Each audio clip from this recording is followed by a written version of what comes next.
Hello, everyone. Well, yeah, because the tokens. Hello.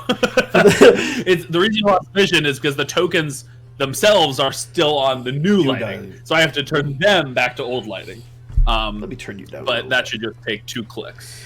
Yeah, first time ever on a Tuesday. We relocated because I was sleeping all day on Saturday. It was kind of glorious. I'm not gonna lie. I woke up at like 6 on Sunday, and I was like, "Huh, can I now stay awake for all of Sunday?" And I could, because Stardew Valley is very addicting. So nice. Yeah, you just played Stardew Valley. Yes, I'm in a hole. I'm probably not getting out of that one for a little while. Oh shit! Okay. Well, you're in a hole. Yeah, I mean, literally, it does things to me, weird things. I eat like 1 meal a day. And I'm just like, I'm there at like 11 o'clock exhausted, but I'm like, I'll keep playing for another season. Yikes. That's rough. It's insidious, because every day's like 20 minutes or something, right? And then when you're halfway through, you're like, I'll just get to the end of the day. But you get this like endorphin rush when you start a new day, and you're like, I'll play another day. And yeah, you regret it 10 minutes later. I've not done that with Stardew Valley, but I've strategy games for me. I've always done that for me, where like I'll get into one, and yeah, it's always like, because especially if you're on a roll, you're like, oh, but I just am like a few turns away from conquering Spain or whatever, and you're just like, well, if I do that, yeah. Exactly, and once I do that, I'll feel fulfilled and I can go to bed. But once you've done that, you're like, wait, I don't feel fulfilled. Well, now I can conquer Western Europe in a few more years. Yeah. I can just form this nation. Yeah.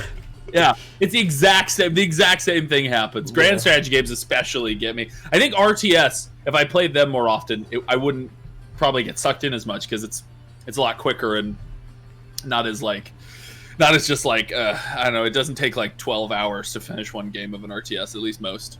Although I've never played with like really good RTS players, so. I think it's like, I mean, I can't remember exactly, but I'm pretty sure like it's an hour or two for like Age of Empires and StarCraft. Yeah, I think it's pretty reasonable.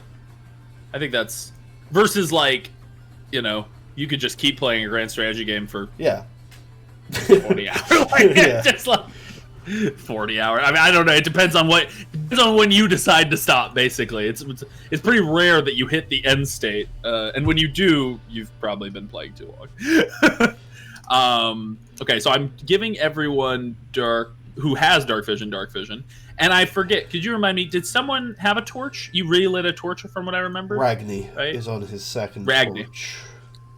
Good to know. So let me give Ragni his torch.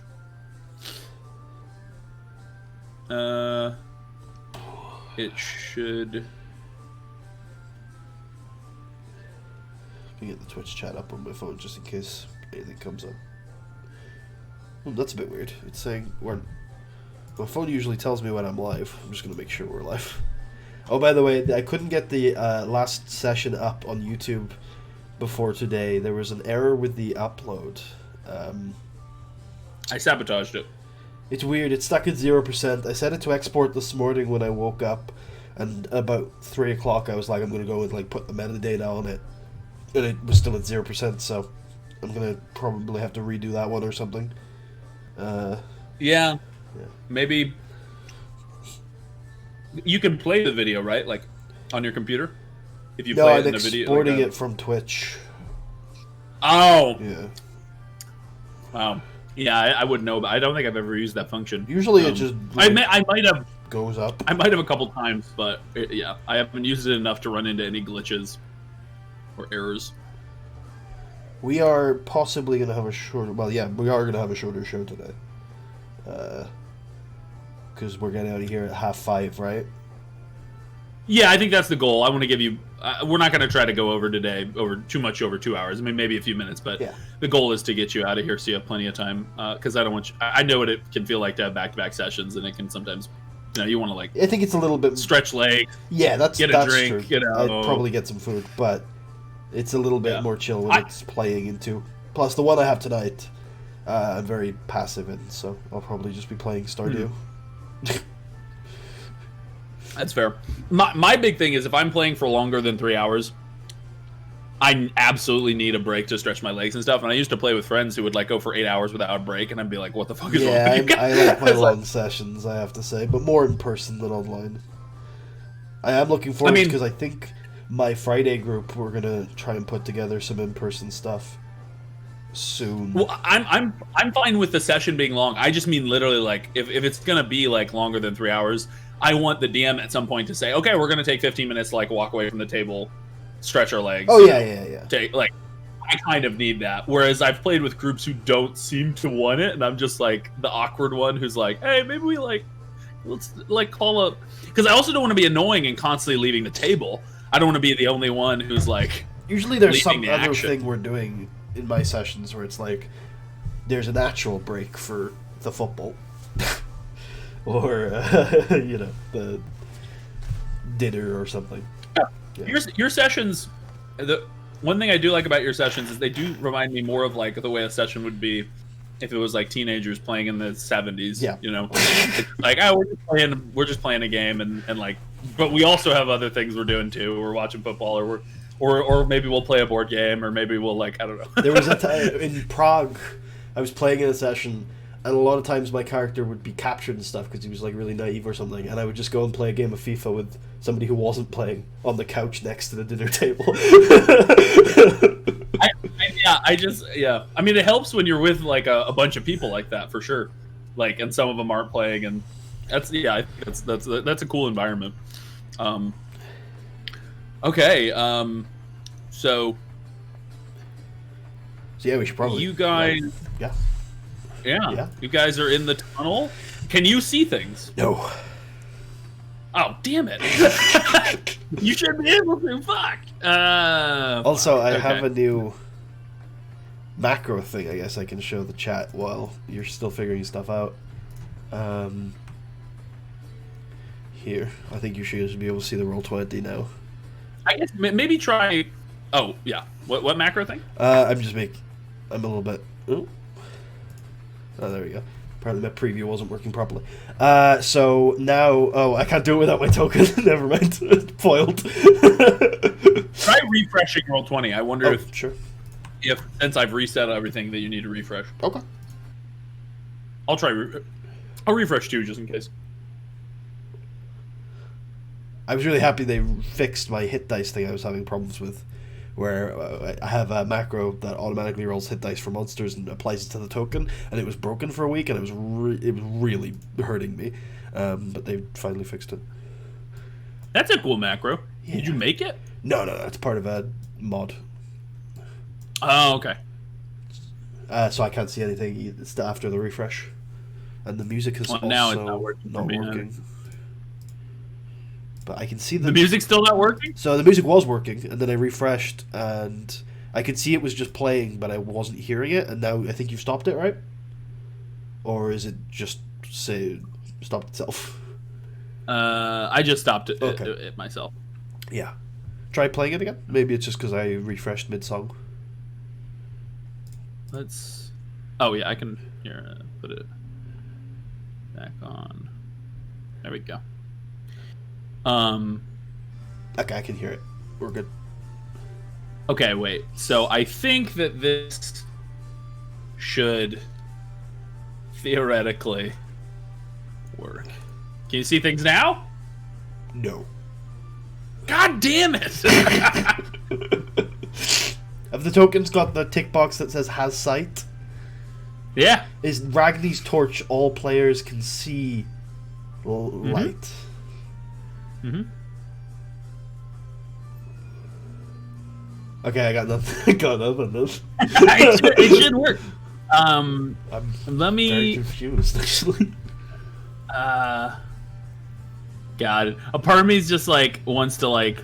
I could just turn off dynamic lighting and just do good old fashioned like black box you into rooms. It'll require just like draw lines. Polygon reveal. Yeah. It's a little trashy, but it also make it more difficult for me to see where the fuck everything is because I'll have everything blacked out. Let's see. That's so weird. The fucking you can't see what I can see thing. Also, my and now It's like, hell. And on my screen, it is as if you can see it, which is especially weird. Hold on, I realized before while you're trying to figure this out, I realized I haven't done my nose spray thing before we started today, so I'm gonna go try and grab that. Cool.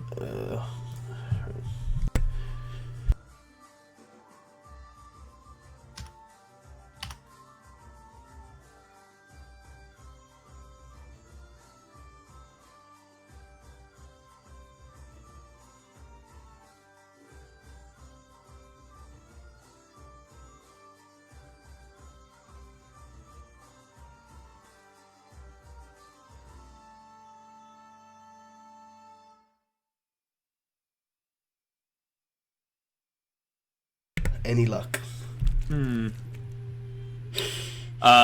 Let's see. I'm gonna try moving your character around a little, see if that, I don't know, jogs him.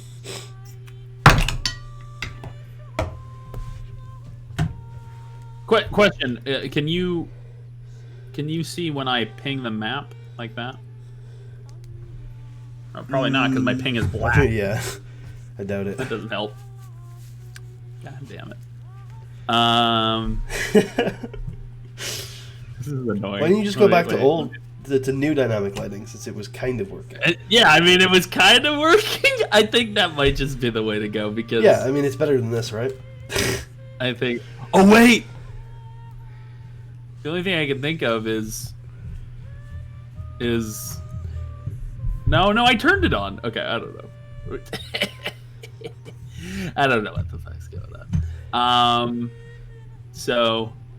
Yeah, we're gonna... Yeah, that's a good idea. So we're gonna turn dynamic lighting off and turn dynamic lighting on. And... I did see... Wait, can you see everything? No, not now, but I saw it for a brief second. So for a moment, you accomplished what you were out to do. Hey, we got the interesting. You know, you got a scale of the. How much did you see? I didn't see any tokens or anything. Just the map. So. Oh, okay. Then you missed the thousands of goblins in the next room. I'm sure. The 7,000. I can see our corridor again. Oh, you can? Yeah. Oh. That's weird. I haven't given you vision yet. What the fuck? Yeah, and weirdly, if I move our tokens around, only Ragni's reveals anything? Okay, wait. So let me give vision to Kristen. Give vision to... Oh, you do have vision. Okay, I never fully turned it off on you. So you have vision.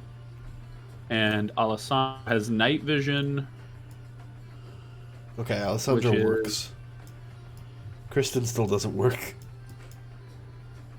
Oh well. As long as Alessandro and Ragni work, I suppose.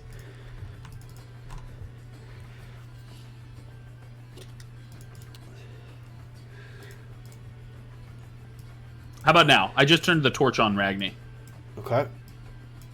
Yeah, Kristen still... Wait, Kristen doesn't have dark vision, so maybe she is working as intended. Who knows? Ragni works. Alessandro works. Yeah, the only people who have dark vision are Alessandro and Ragni. Yeah. So the other one shouldn't be able to see past the torchlight. Yeah. Because you're in a pitch black corridor. Okay, so... With windows. Okay! Right? Or... No. This corridor doesn't have windows. Some of them do. Okay. So you... You've reached a door. I'm guessing you're going to have Ragni breach and clear as you have in the past? Yes, absolutely. Abso-frickin-lutely. Okay, cool. He cracks the door open. Also, guess what? What? It's not me turning everything off, turning the old system all on, then turning it all off, and then turning the new system all on. Fix the problem. I can now see things normally. All right. I don't know what happened, but that's so. Well, Ragni is going to step here, allowing us to. Never mind. Everything just went to shit. No. It's even weirder. Okay, so you step into the room. Yes. Okay. Cool. Excellent. So, oh, also this music is jaunty, but no longer appropriate. I am going to have Alessandro look at the floors intently as I look at the walls and ceilings. Nice. Dividing the labor. We did that last time. You know what? We did that last time. Oh, yeah. Yeah, you did do that last time. That's right. It's part of the plan. The strats. Yeah. The plan. Okay. So you find yourself in what appears to be...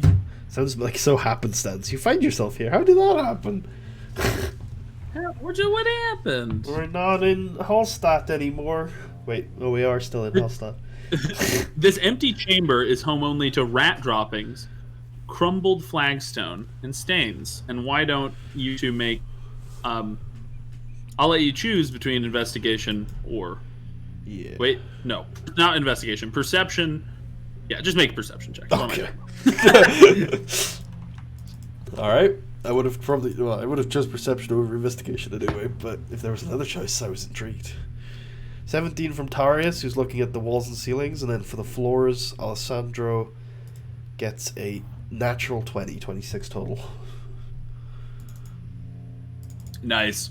Alessandro notices tracks in the dust on the floor. He also noticed... You're going to let us choose between perception and survival then, by the sounds of things, if there were tracks? Or is that what you're thinking about?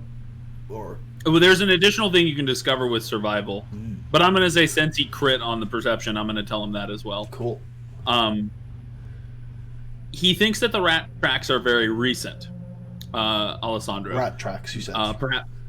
He thinks that they're rat tracks, yeah. Okay. And he thinks that they're very recent, maybe a day old. And he also noticed humanoid tracks, I should be clear. Don't know if they're human, but humanoid tracks that are almost a month old, he thinks, and were made by 3 or 4 human-sized humanoids moving across the area to the north. Ooh, that's interesting. My nose is so full right now. It's really bothering me. It picks the weirdest times. The thing doesn't work, the spray? It usually... it opens up the passageway, so I suppose probably it is working, but usually it's not this... Jesus. Have you ever tried one of those heat things where you, like, funnel steam up your nose? Yeah, I have. Didn't really work. I've got a polyp I heard it hurt. in there. Yeah. Probably just going to have to go to the nose doctor at some point. I did. They told me I needed surgery on the septum, but they told me it was optional. Because it's not going to kill me, so they don't force you to do it or anything. Probably. I mean, we've talked about this in previous weeks. I'm planning on doing it eventually. We have. So we'll run you through what Tarius is thinking. So Tarius originally was just getting an idea of how far these corridors go, but now that he's seen humanoid tracks, he's assuming this is the people that he's come to find. You were told about adventurers that came here a month ago. Yeah. I'm just wondering how likely Tarius thinks it is that these guys are alive. Tarius is an optimist, on this occasion at least. So would probably want to at least investigate further. I ask Alessandro and I will look myself. Did I see anything with the 17 on the ceilings and the walls? Presumably not. No, you don't see anything particularly interesting. Cool. And just a reminder, since we, it's been a while, we're doing this mainly to search for traps. Obviously, things like this are good too. But we're just making sure we don't fall into anything. Yeah, you don't see any traps in this room or near the door, the threshold. Cool. So I ask Alessandro and I will look myself whether or not he sees any signs that could indicate whether they're alive or dead. For example, is there any blood in the room? He sees no blood. Cool. No. I'll say he thinks that based on the gait, he doesn't think they were limping. Like he doesn't think they were badly injured when they were walking. Okay. Normally, he says normally when someone has been through a terrible injury, as you may know, they will not walk like a normal man. They will walk like an old man. I always walk like an old man. Are there any windows in this room? He says that is why you know. Good evening, Sid Judy. Yeah, there's a window over here. It's not really marked on the map, but like you can see that it basically it's kind of high above. It's towards the top of the room, facing on this side of the wall, and you can see it's pretty. There's not a lot of light coming in. Very little, kind of just like very ambient light, and because it's a small window, and of course, as you know, you're basically in the middle, like you're in a canyon, right? The castle is in a canyon. So, but you can see out there, and you don't, from what you can see, you don't see anything moving or anything like that. Is it like a wide window arch, or is it like an arrow slit? It's I wouldn't say it's really either. It's kind of. It's not super wide, but it's not an arrow slit. It's basically it's mostly rectangular, and then it comes up to an arch at the top, a sort of a sharp arch at the top. In terms, are you trying to figure out if someone could fit through it? No, but that's interesting. Go ahead. Oh, okay. Well, if you were, probably a small person. Or someone who isn't wearing armor could maybe squeeze through. You think someone like who's big or who's wearing like plate or like thick armor, like for example Ragni or Serenal probably couldn't squeeze through. But maybe Kristen, for example, probably Alessandro. I'll leave it up to you whether you think your character could, Tarius, because your character is not particularly. Well, actually, what is Tarius's dex? 20. Like, what is he agile? Oh no, okay, he's super agile. Yeah. That's weird. It makes sense. I think we need to like couch the dex in that it's like very specifically distributed. It's hand coordination. That's a good way of putting it. Like hand-eye coordination. I think so. Yeah.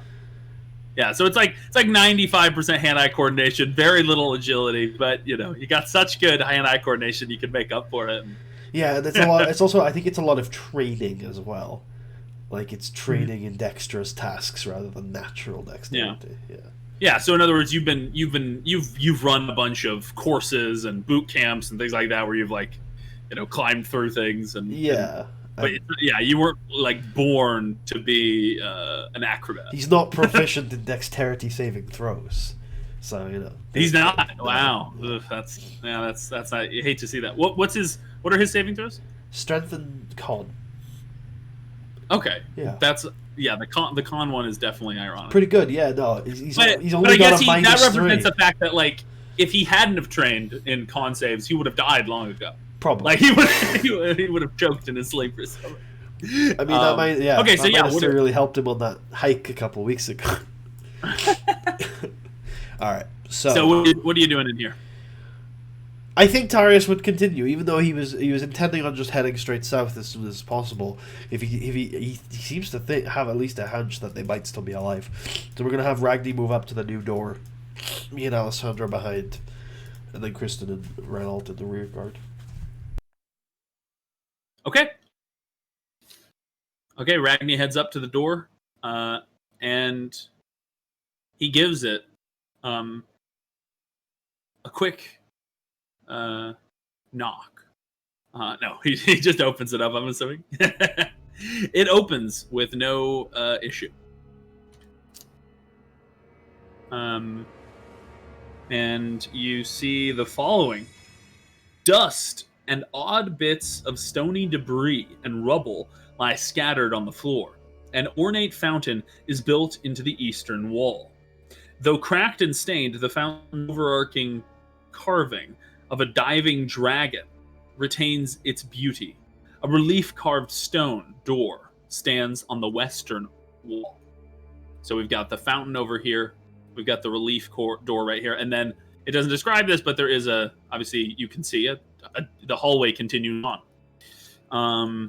Although it's harder to make out details down until you go further in. But yeah, what do you do? First thing I do is I listen out for any reaction to the torchlight spilling through the door. I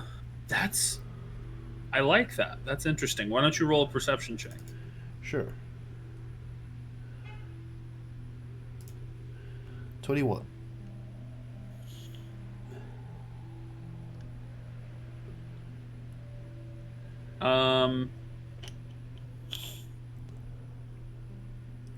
Yeah, I think that there is a little bit of a slight, almost like it's very subtle, but you can hear maybe a slight, the slight noise of maybe creatures sort of moving or getting up, a little bit of skittering. It doesn't sound very loud, though. It's very subtle and quiet. Okay. And it's also, you think, in the distance. You don't think you hear it from this room. Yeah. Whoa. I have Ragni move 2 steps into the room. We filter in behind him. Storm! Storm! I ask Alessandro where the tracks from the humanoids go.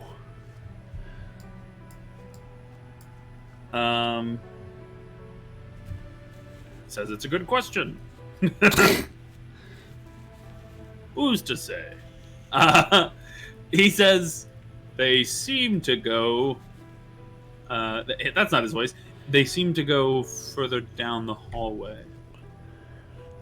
That's not what I wanted to hear. As do the tracks of the rats. Is there a connection you are spotting, Alessandro? No. Well, I doubt it. The rat tracks, as I said before, are much more recent. I'm going to swap positions with Alessandro and inspect the fountain closer. Just make sure I have a good look at it and see if there's anything there. Yeah. You check it out. You can make a perception check for the fountain. Sure. 13. It's a beautiful fountain. Yeah. A thin layer of scum seems to coat the fountain's basin. So not that beautiful. It's I asked Kristen to cast prestidigitation to clean it.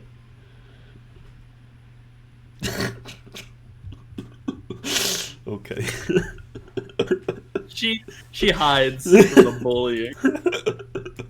So a thin layer of scum coats the fountain's basin, but it's otherwise dry. Under the scrutiny of a detect magic spell. Wait, what am I? Why am I just reading the text?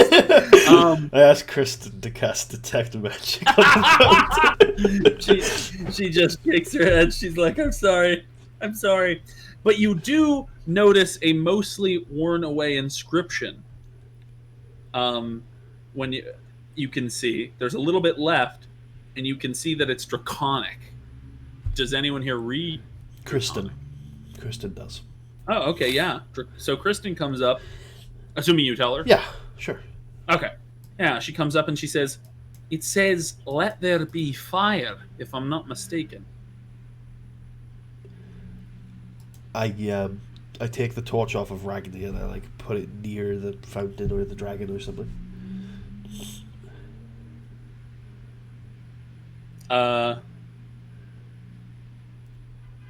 Oh, actually, sorry. As soon as Kristen says the phrase aloud, before you get the torch out, sure.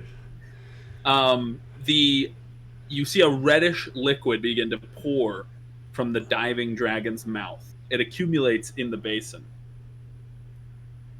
Is it obviously? It does not look like. Oh, go ahead. Oh, it does. I was just gonna say it's clearly not like it's something weird. It's not like water. I mean, obviously. Yeah. Red. Is it obviously? But it looks more viscous than water. Is it obviously lava, or does it look noticeably different than something? Oh, it doesn't look lava. Yeah. Okay. No.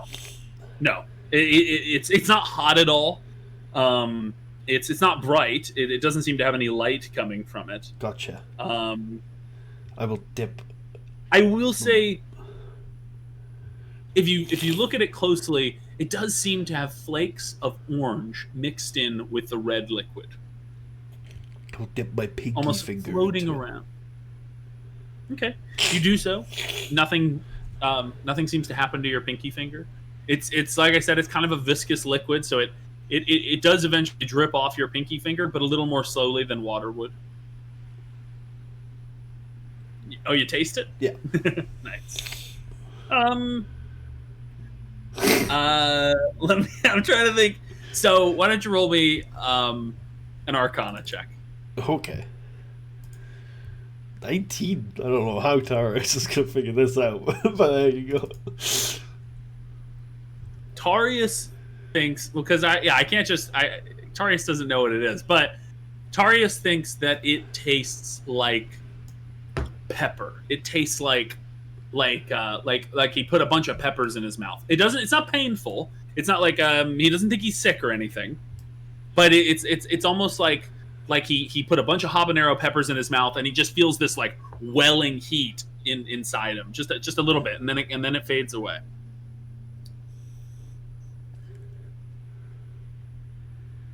Huh.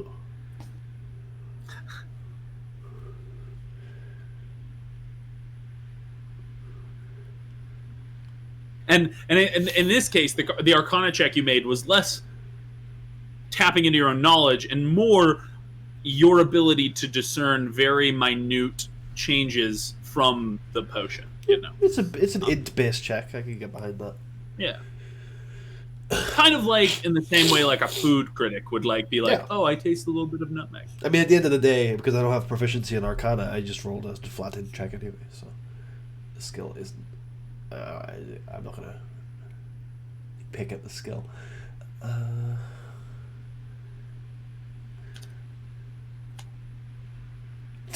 Does anybody say anything aside for does any of the companions say anything? Because Tarius is probably a bit confused. Kristen, we can have.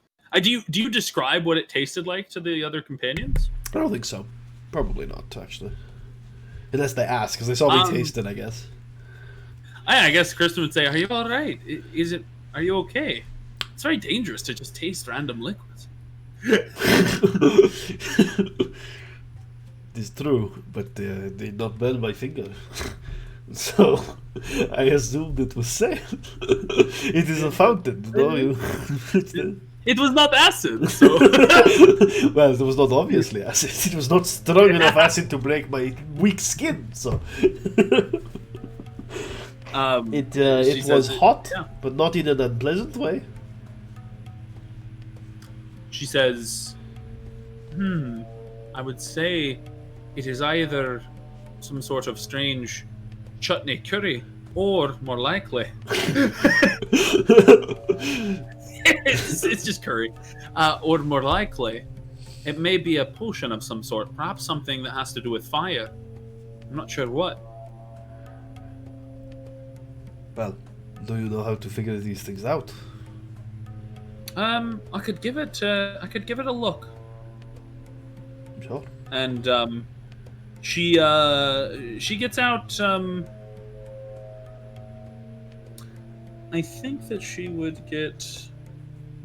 Does anyone here have like an empty bottle or vial or anything like that? I think we filled our last empty bottle last session.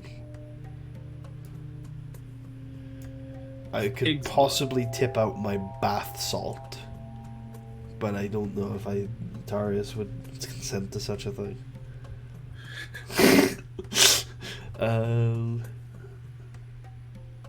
Yeah, I mean, I guess not. I'm gonna say no. Okay. She says, well, if we can't carry it with us, I'm not sure what good it will be. If we can't carry it with us, we could either keep it here for when we can carry it, or someone could drink it. In the meantime, I'll do my best, and you can have her make an Arcana check. Sure.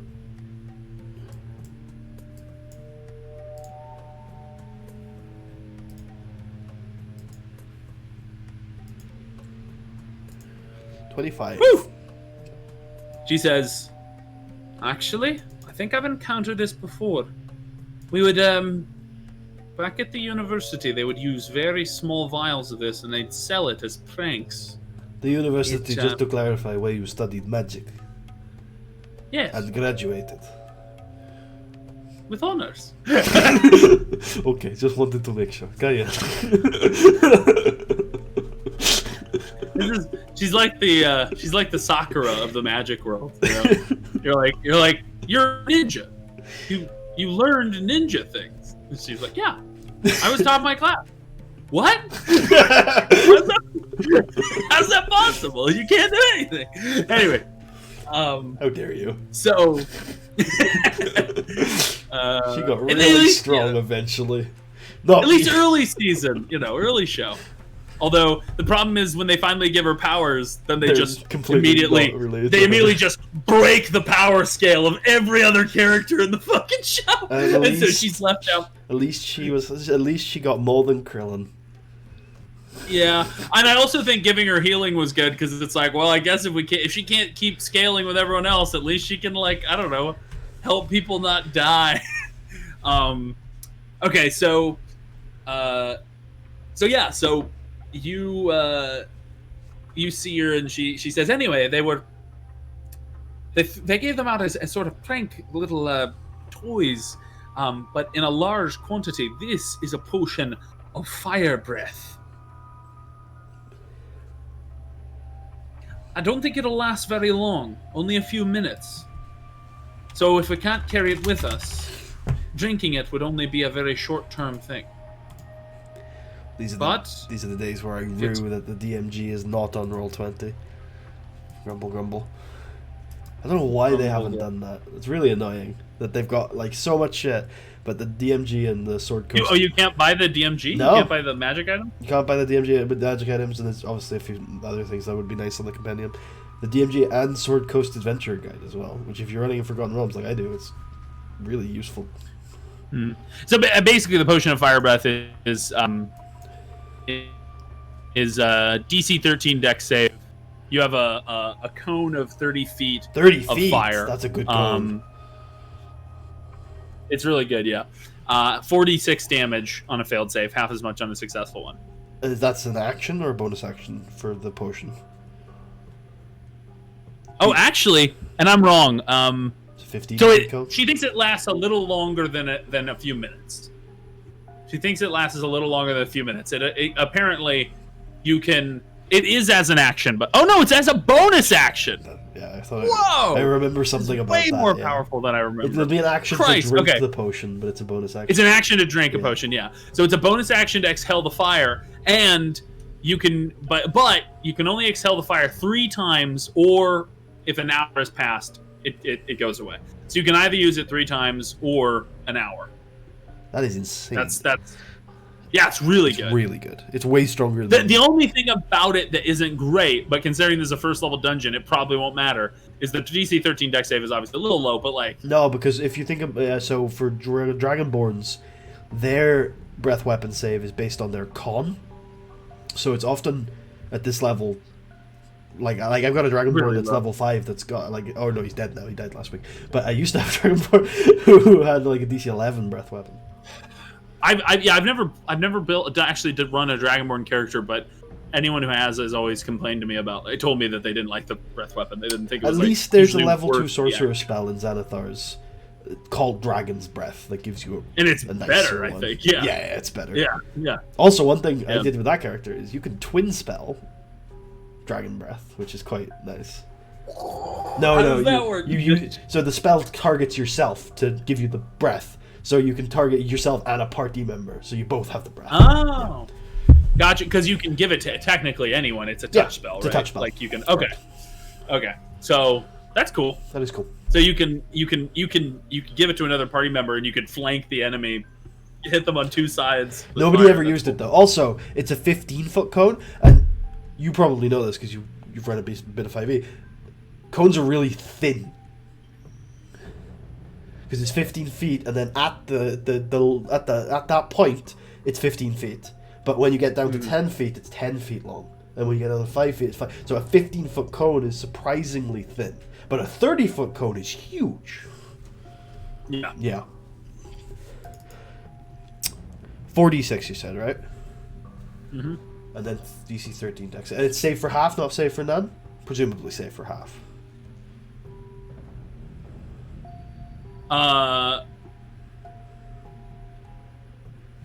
Save for... save for half. Yeah. Okay. Yeah. Yeah.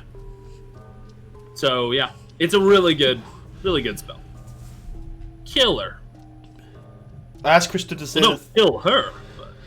But... When she said the phrase and it came out, she said it in common, right? Or in lower Racine. Yeah, she said it in common, yeah. I say let there be fire. It doesn't do it again. Okay, interesting. In fact, when you say it again, you can kind of hear a sputtering noise coming from the fountain, like, and then it just, like a drop comes out, and then nothing else. Interesting. How many, in the pool, how many drinks does Kristen think we can have before it's empty? Because obviously when it didn't do anything, you have to drink a certain amount. Is it one? Or do we think we might be able to drink it more than once?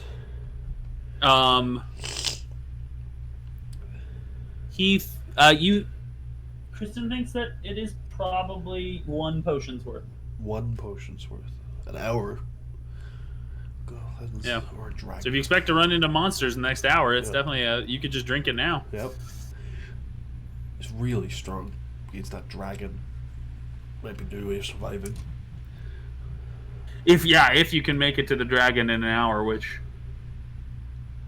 I mean, unfortunately, I don't think there's any way for you to know if you can, but you might be able to. It all just depends. All right. I mean, this seems valuable enough for Tarius to give up his bath salts. He lets off a single tear. Bath salts. I love it. The bath so salts. he pours out the bath salts. Yeah. Although bath salts are solid, right? Yeah, like it's powder, right? Well, I guess, I mean, if anyone has any extra bit of linen or cloth, you can just wrap the bath salts up and kind of tie them up with twine.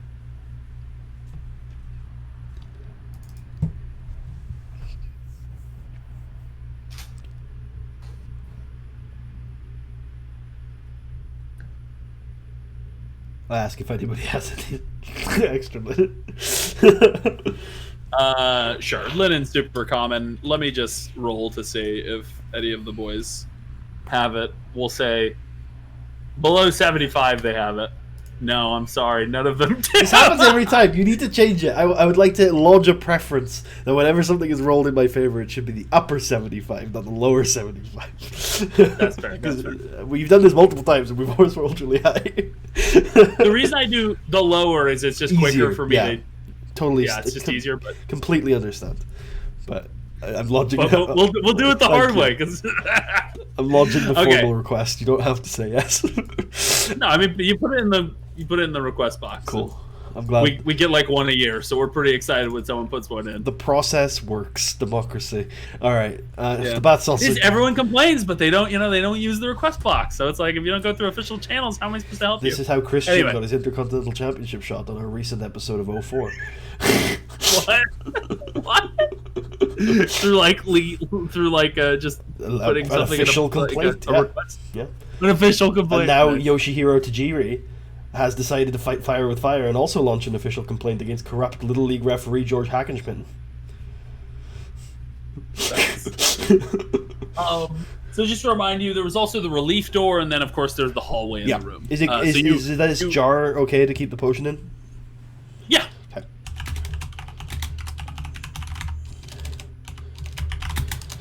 Rip bath salts.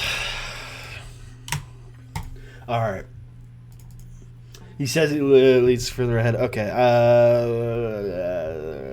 God, you can't stealth in pitch blackness. I didn't think this through.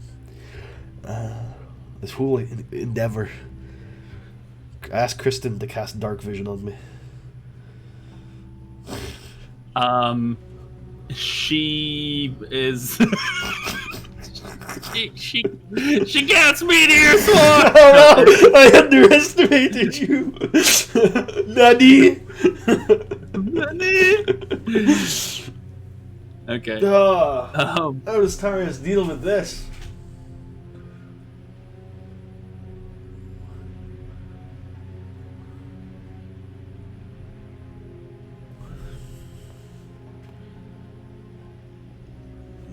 Choke points. He's fucked. You can't. So, some clarification on the way you run things. You can't walk through a hostile creature's space, right? You'd have to shove or grapple them to do that. Mm-hmm. Okay. Can you walk through a hostile creature's space if they're prone? Yeah. Okay. Yeah, that's fair and that's good. I approve. And then you can walk through a friendly creature space at difficult terrain, or can I not walk through a friendly creature space? I do difficult terrain for friendly creatures.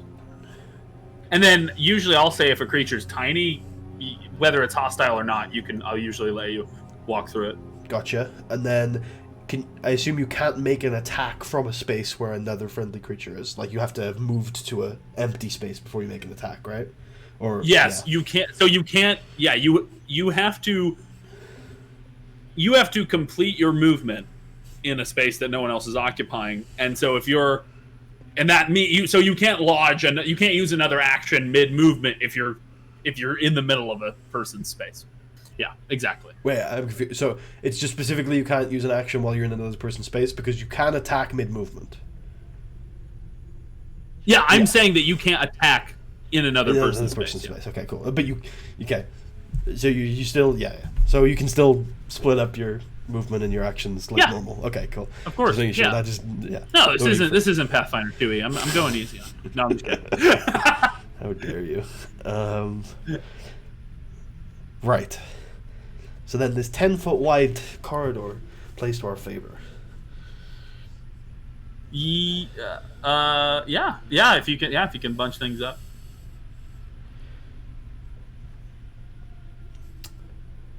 Unless, of course, the enemy all have shotguns, in which case it could be a bloodbath.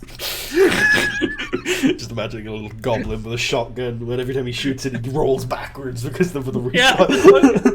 In fact, it's a one-use weapon because the recoil is so extreme it kills them. He's like a bee. Yeah. He's like, I don't want to have to do this. It'll literally kill me, but you're gonna make me. You said it was a door. There was a relief door. What's carved on the door? What are the carvings? I'll go take a look. Yeah, the carvings appear to depict skeletal dragons, and there is more draconic on it. Crested, get over here. I ask her if she's casting a spell in order to understand that weird language. No, I read draconic. I studied it at the university. Sorry, I thought you might have a useful spell. I apologize. You read it.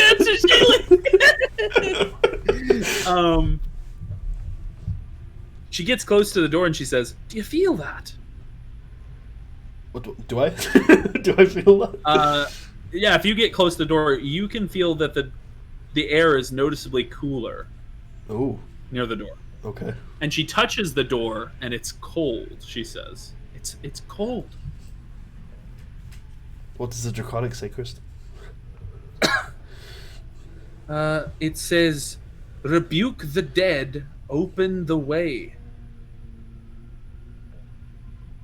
Does anything happen when she says that? No. Okay, good. Dead, open the way.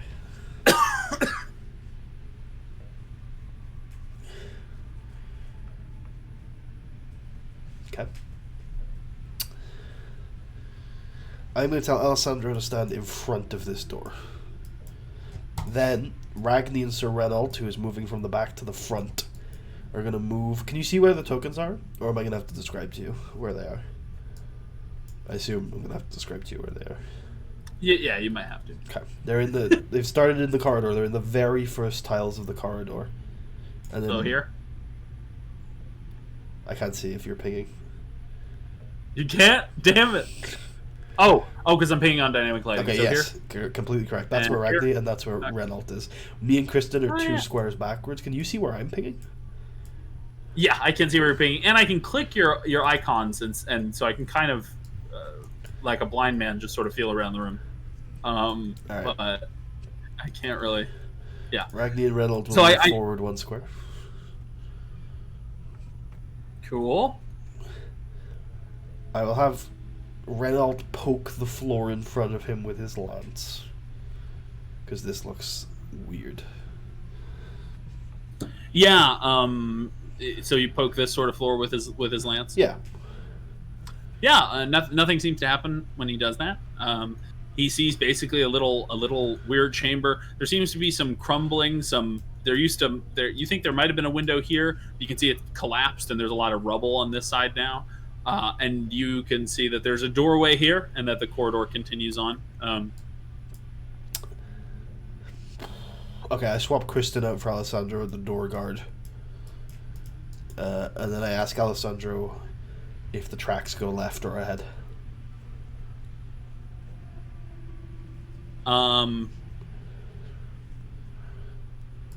He says that that they split here. They split here. The humanoid tracks seem to go here, and the rat tracks seem to go here. Okay, I thought you were saying the humanoid track split, but that's fine. No, he just meant the rats and the humanoids are no longer on the same path. Okay. So the humanoids go here, and the rats go here. Ragni and Reynolds move up to here. Reynolds will then poke this floor with his lads. Okay. Nothing seems to occur. Okay, they move up to here. Me and Alessandro catch up. Do I have another torch? Hold on. I imagine I probably do. I do. Alright, I light another torch and I hand it to Kristen. Cool. So she has light when we abandon her. You're abandoning her? We're leaving her at the door while we go to this one, yes. That's rough. Means I want to guard the door, and Alessandro knows how to read tracks, and the other two have armor. When we find some draconic, we'll come find her. Nice.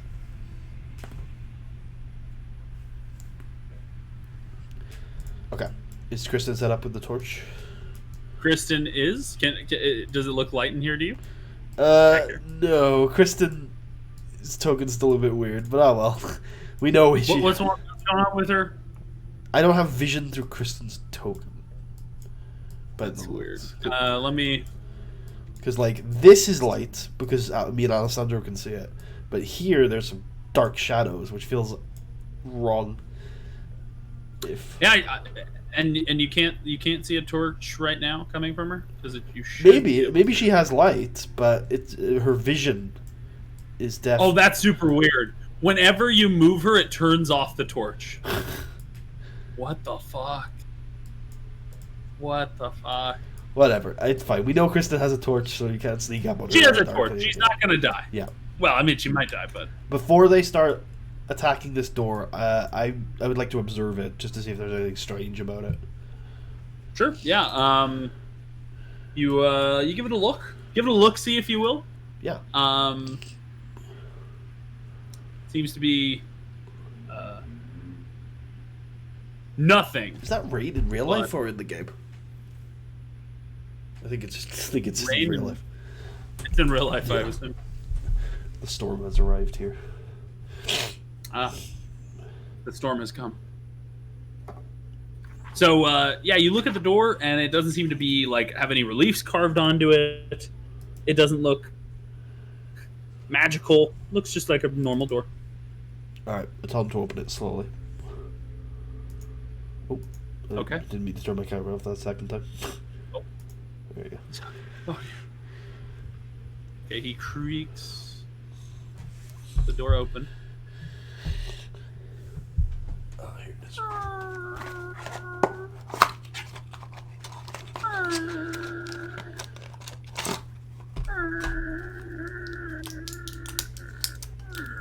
There you go. It's now open. Okay. What do we see at first glance when we open it? You see an empty chamber. with crumbled flagstones and stains. What kind of stains? Old oil stains.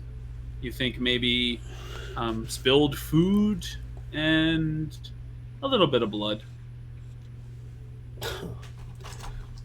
Okay. All the stains are of completely different ages. It's, some of them look like they've been here for a really long time. Others more recent. Which ones are more recent? Probably the blood. Okay. And the food. Okay. All right. The oil and other unidentifiable stains are more old. Yeah, so... we step and fill. We're all in the corner here.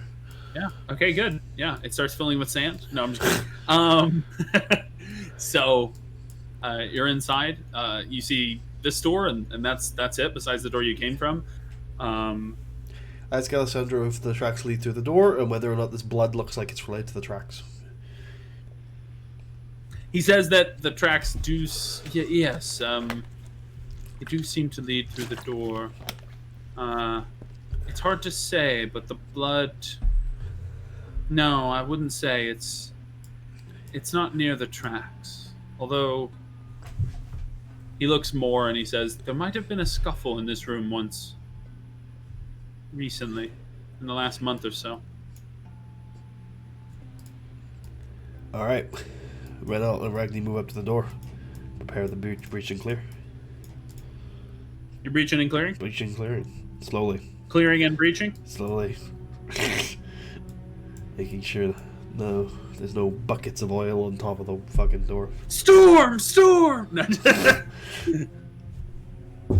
Tarra's fist, open up! I'm fucking here! Ladies and gentlemen, we got him. We got him, boys.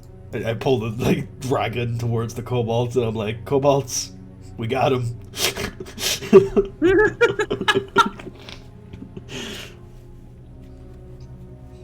So you said he opens the door? Yeah, Renault, slowly. Oh, Renault? He's gonna open it very slowly? Very slowly, making sure there's no traps on the other side. Okay, yeah. He very closely opens the door, very slowly. And when he does so, you then see as it's completely open, you can see into the room. Yes. Oh boy. And you see the following. The 10-foot wide hall is liberally strewn with sharp caltrops. On the northern wall, passage to the room beyond is partially blocked by a roughly mortared 3-foot high wall, complete with crenellations. And there appears to be, on the other side of the door, it didn't activate because he opened it very slowly, but there appears to be a bell attached to the door that when the door is opened in a normal fashion, the bell will ring and perhaps alert someone.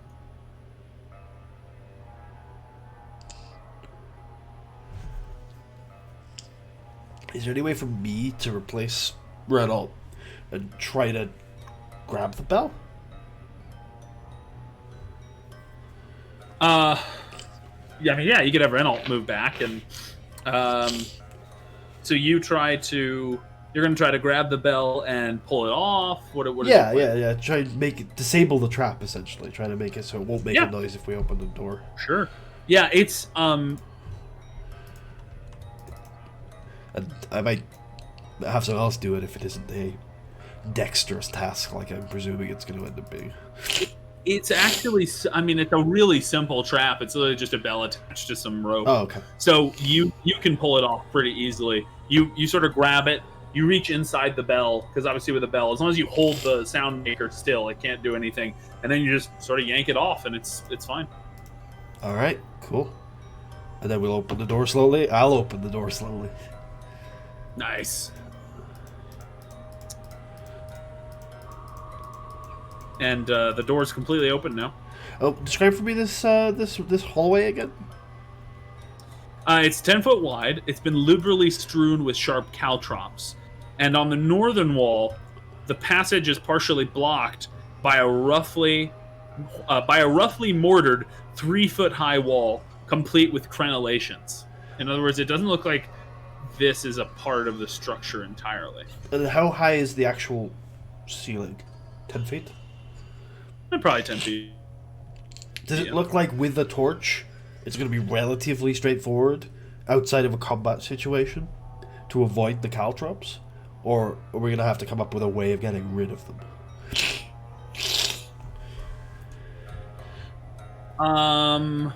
Well, it's.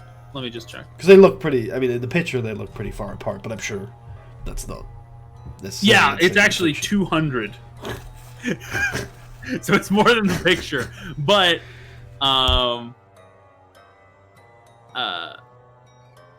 so if you move through the area at half speed, you don't need to make a saving throw, and you'll be fine. I do have the sniffles, Northman.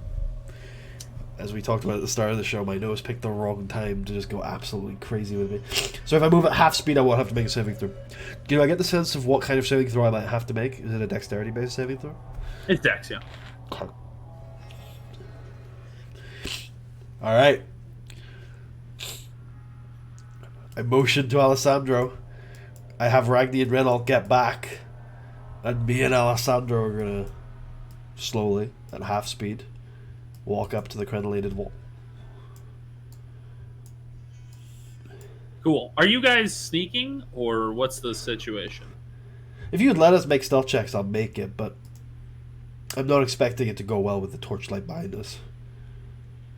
But I would be, I'm clearly I'm slow. I'm moving at half speed, ducking down a little bit. Yeah. But I'm not expecting it to go well. Yeah, why don't you roll stealth with disadvantage? That sounds fun. 15 for me. 9 for Alessandro. Oh, this is Alessandro's lowest point. Alessandro is not proficient in stealth. He doesn't know how to do it. It's okay. He's never fallen so low.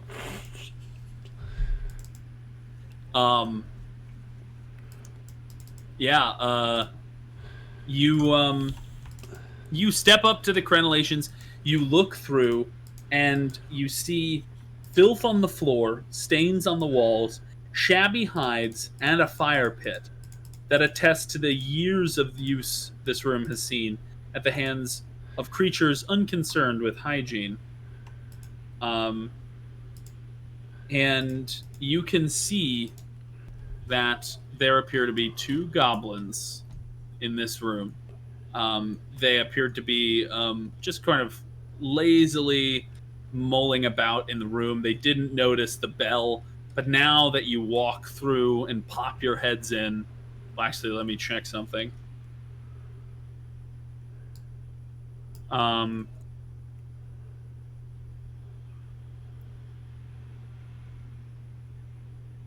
They do not notice you get the feeling, but they immediately look at Alessandro and draw weapons. We need to roll initiative. All right.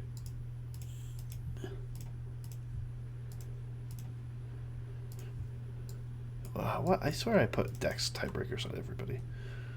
Grumble, grumble. Grumble, grumble. Nothing like actually saying grumble, grumble to, just put everyone in a grumbly mood. How dare you? Grumble, grumble.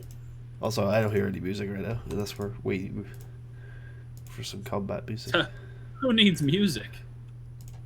I want the music. It's time to face. Do I see any? I know combat's about to start, but do I see any bodies or humans? No. Or there's no exits to this room, right? You can see around here, around the corner, there might be one. Okay.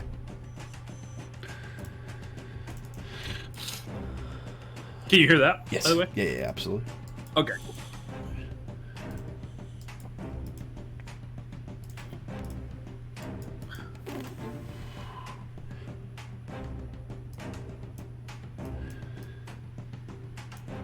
I'll have her roll it, even though I don't expect she's going to do anything.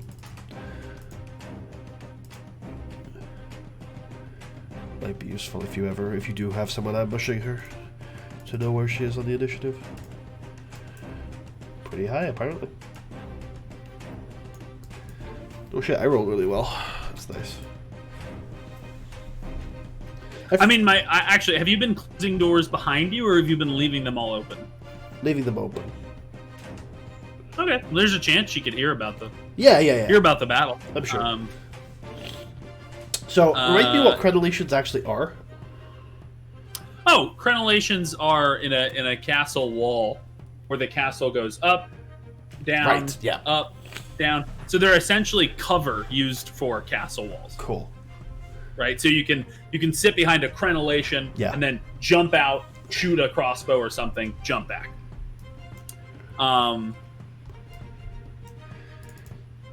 But for the purposes of mechanically speaking, it's just cover for them, right? Yeah. It's not, it doesn't provide like a special benefit. I assume in these positions we're the ones who have the cover right now. You actually are the ones who have the cover. Cool. We're decapitated now. Pardon? Oh, we're decapitated now. I didn't hear the words you said. I was like, what? Oh. We're decapitated now. Are they gonna roll into initiative?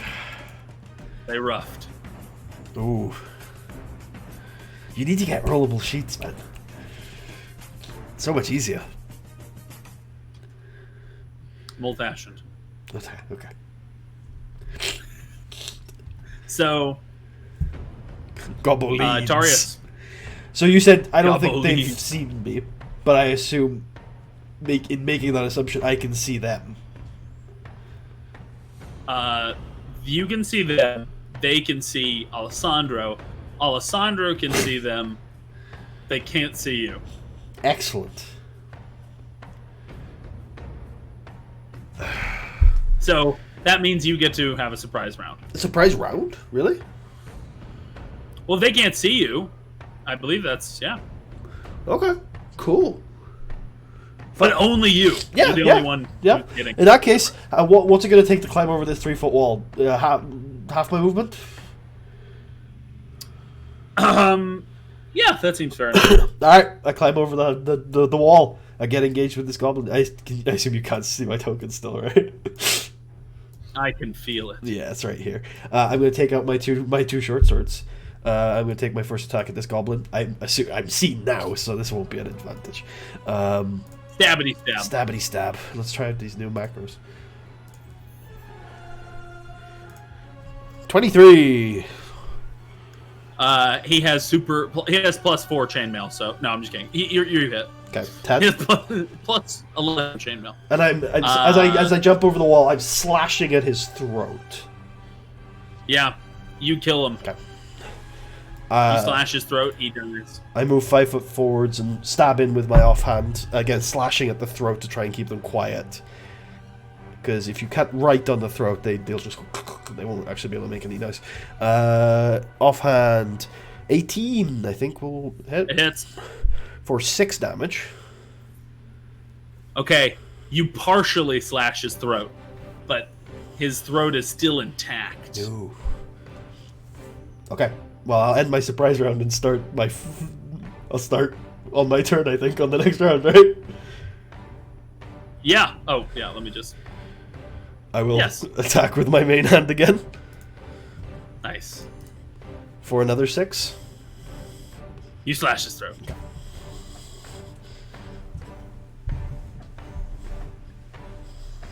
He's dead. For a second Who needs a party? For a second there, when I was behind the cover, I was like, wait, I'm just going to take a bow shot at advantage then. And then I thought to myself, no, this is Tarius.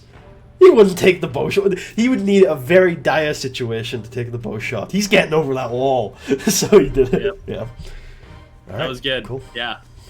Stormed him. Okay, so... I have Alessandro climb over the wall. We wait 30 seconds. Does anything happen? Wait 30 seconds. Nothing happens. Okay. Then we have Ragni and Reynolds move at half speed across this gap. I'm thinking about whether at this point we would have gotten Kristen to come forward, because I'm less concerned about a flank from that door now.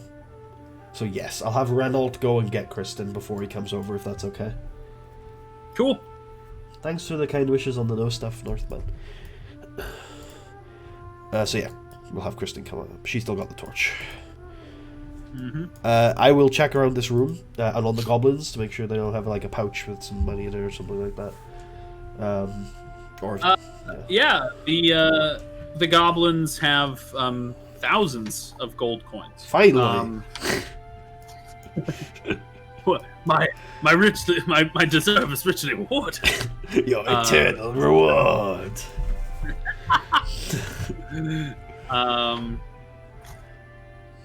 So you find some. So they both have scimitars on them, and short bows if you're interested in them. They also have goblin-sized leather armor and shields. Well, the shields are just shields. And they appear to have, between the two of them, 18 copper pieces.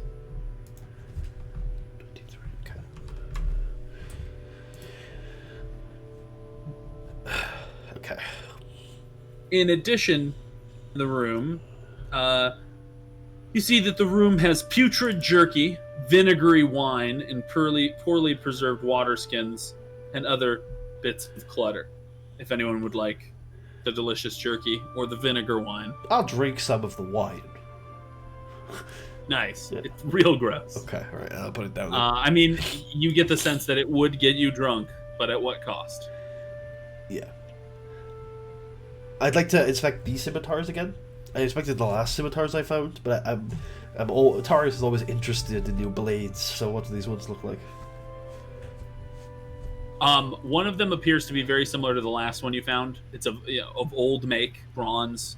You think finer craftsmanship than possibly it would like to make. You would require a very advanced forge to make these.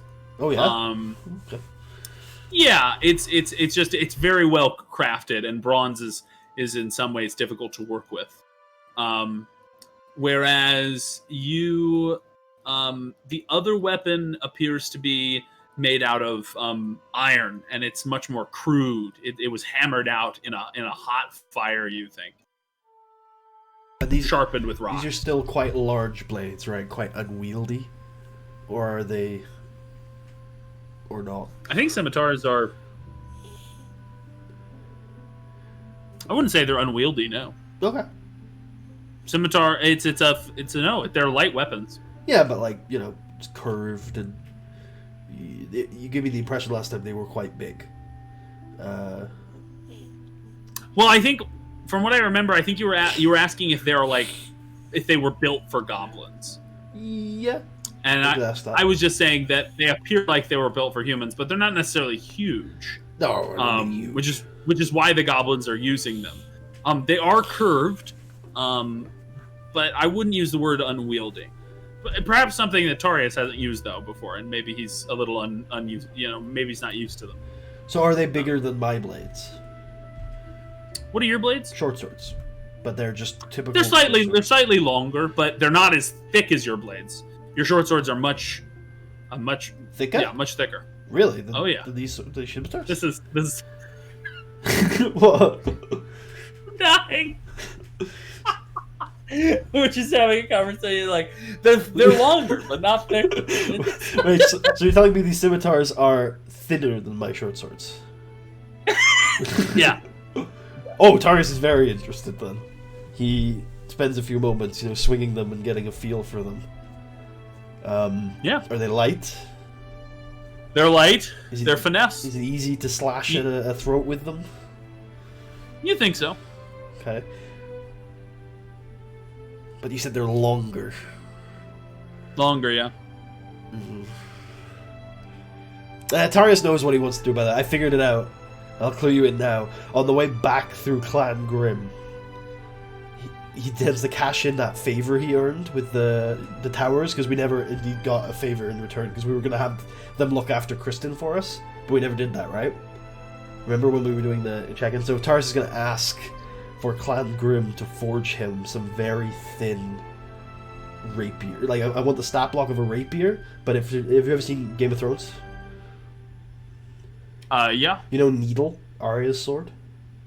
Yeah. I want something like 2 of those for Tarius. Oh, wow. Yeah. So really thin. Yeah. So that's his long-term plan. But he's probably going to leave these scimitars, because he's probably thinking about that at this point. Nice.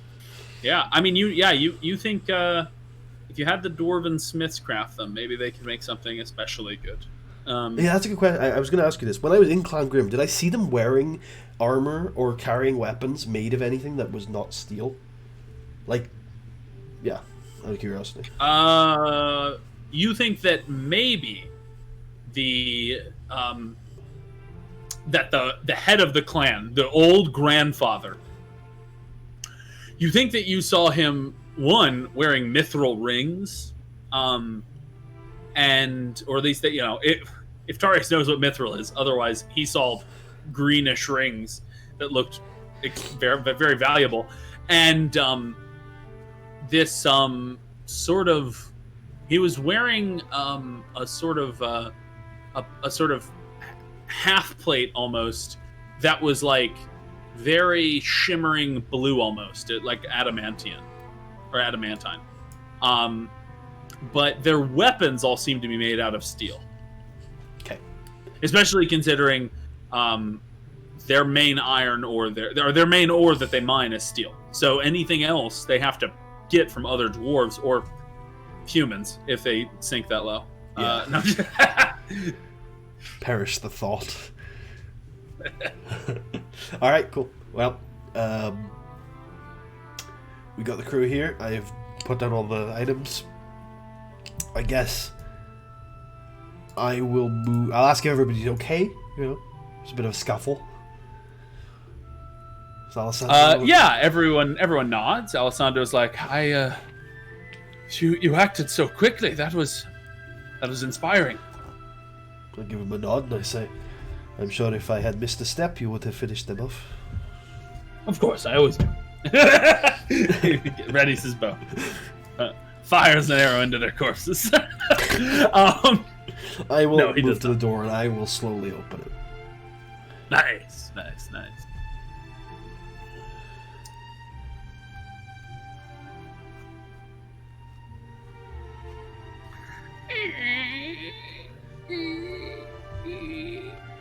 Northman in the chat is praising you, saying this is solid DMing. Oh, solid! Oh god! Last time someone talked about my DMing, they used some 4-letter words. No, I'm just kidding. Anyway, thank you. So do you prefer DM or GM? So yeah, weird question. I'm curious. Oh, I'm very liturgical. I'll just use the term of the game that I'm playing. So like, if I'm playing Dungeons, I prefer DM. If I'm playing anything else, if I'm playing Star Wars or Pathfinder, GM. The term in DCC is I can't think of what it is. And in some games, it's referee. Ooh. That's been in DCC, it's judge. So I like to use the term that the game wants to use because why not? Yeah. But obviously, I often say GM or DM in other games accidentally. I will say GM accidentally in Dungeons and Dragons, and I'll say DM accidentally in other games. It happens. Don't get sued. I don't really have a preference. I think I just have all the terms at this point jumbled in my head, so I don't really have a preference. I just often say whatever comes to my head. But if I think about it, I try to use the term that is proper. So you see this hallway go down, and in fact, you can see a little bit of light coming in here. Not much. You can tell it's ambient. It's coming from something else. It's not like coming from this end of the hallway, but you think creeping around the corner of the wall might be, just maybe, a source of light. All right, I will creep up. Perhaps. to the edge here, and I will peer around the corner. Oh, I'm right on the edge of the wall, and I'm trying to peer around the corner. I'm trying to be sneaky about it, I suppose, as much as I can be in the circumstances. Mm-hmm. Would you like me to roll a stealth check at disadvantage at normal? Yeah, please do. But you are staying. So are you staying? Like, are you keeping the torch wielders back, or yeah, because I can see light ahead of me, so I'm looking for. Will I would just make a stealth check normally. Okay. 24. Cool. Oh, why do I have a 7? 7 seems high. Oh, that's right. I got an ASI at level 4, didn't I? Yeah. I'm not used to having 20 in a stat. I haven't done that in a while because I'm a big fan of feats, so I usually start at I like leave it at 18. But yeah, with Tarius, the only feat I'd want is sharpshooter, and I can't justify that character-wise yet. So the ASI is just nice. +1 to hit, +1 deck. I often get bonuses. I often do the ability score increases because I'm in those positions often where it's like not really a feat that I'm really looking for, and there's some stat that I want to get up. Often for narrative reasons, like there'll often be like a third stat that I like that is completely just fluff, but I like to bring it up because in my head my character wants to be good at that thing. With fighter, you get a lot of them. You get the most out of any class, so you often... With fighter? Oh, yeah, with fighter, yeah. You get a ton with fighter, and you get a little more with rogue, right? And then everyone else is the same. Yeah.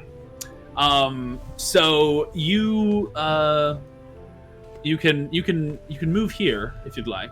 I just like to peer my head around the corner. I don't want to actually move there.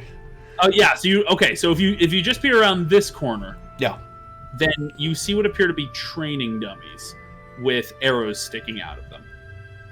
Do I think they're fresh? And can I see where the light's coming from? What's my view of the light from the peer around the corner? Is it just a little brighter? It is brighter, but it seems to be coming from up this sort of corridor. So further around the corner. Okay, I guess I am going to move around the corner if it doesn't look like there's anybody that would see me when I do. Now, obviously, I don't have light. Because whatever's actually giving off light, you clearly, it probably hasn't set up as giving off light. Oh, damn it, I even turned it on. You can't see? Fuck. No. Well. Should I move Ragney behind me? But obviously he won't. Sure. He's not actually there, okay? God, the glitches. Actually, do you want to take Ragney and stick him where the light's coming from, or? Sure, yeah. Okay, I'll just put him. Oh, I can. All right, I'll poke my head around this corner. Do I see 3 goblins? You see Ragney for one thing, and he's like, "How did I get here?" No, you see the 3 goblins, and they appear to all just be chatting with each other at a low volume, and just shooting the shit. They're relaxing. One of them sort of leaning up against this wall, and once again you see sort of the same situation, kind of this mortared wall with crenellations. Ooh, okay. Well, they've done quite well with that one. So I would probably know in character what kind of cover this would be. With goblins, is it going to be 3/4 because they're quite small, or is it going to still be half? It's going to be half. Cool. Are these goblins holding shields? -2, I believe, half is. Yeah, +2 to their AC. Yeah. They appear to... these 2 guys appear to be wielding bows, and this guy in the back has a scimitar and a shield out.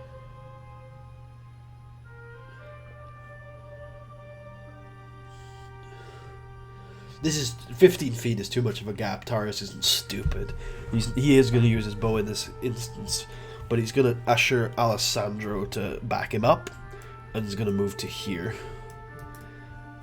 When Alessandro gets there, he pull out the bow, string back, and then I'd like to roll into initiative on these goblins, and assumedly get a surprise round. Yeah, let's roll stealth for Alessandro as well. He's just moving to there. He's not going to move to a position where he can attack the goblins. I'd like him to go somewhere, like Tarius will instruct him to go somewhere where he's not going to get here. He's going to move slowly. So you don't want Alessandro to be in the surprise round. Absolutely. Then that's fine. Yeah. He doesn't need to roll stealth then. Cool. Okay.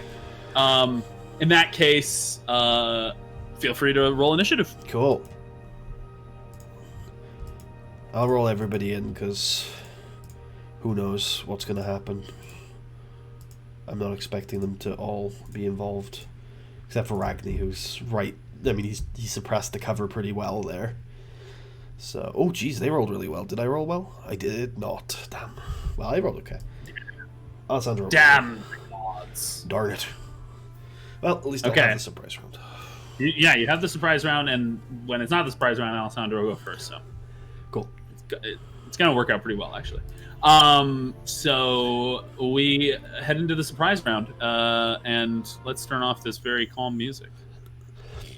Yeah, I'm trying to think of what I would guesstimate their ACs are going to be without the shields. I'm thinking like 14, 15, up to 16, 17 with the half cover. Well, I'll have advantage on the first attack, so I'm not going to do anything with that. So I'm going to attack this this left goblin with advantage because I'm unseen. Ooh, that's a bit weird. Alright, I gotta do it from my character sheet because of advantage, I guess. 22. You hit. 7 piercing damage. The arrow goes right into his chest. And is he dead?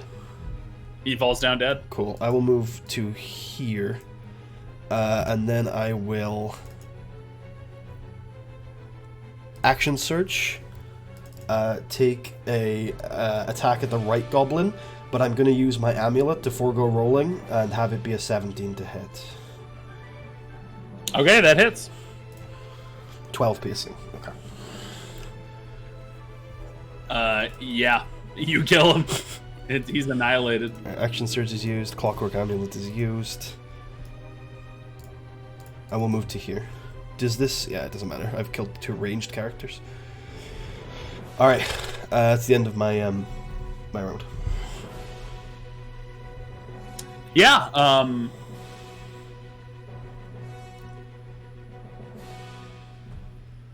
It is now the start of real initiative. It's Alessandro's turn. Okay, I'm not expecting this necessarily to hit, but I think it's worth rolling. Well, this guy's got how much? I rolled 15 feet there, didn't I? Goblins are nimble. Tarius wouldn't know. Alessandro might. About whether or not they can use their bonus action to dash, whether it's just disengage or hide. I think Alessandro's gonna look at this guy. Well, actually, never mind. Doesn't matter. There's bows on the floor. If he wants to use a bow, he can use a bow.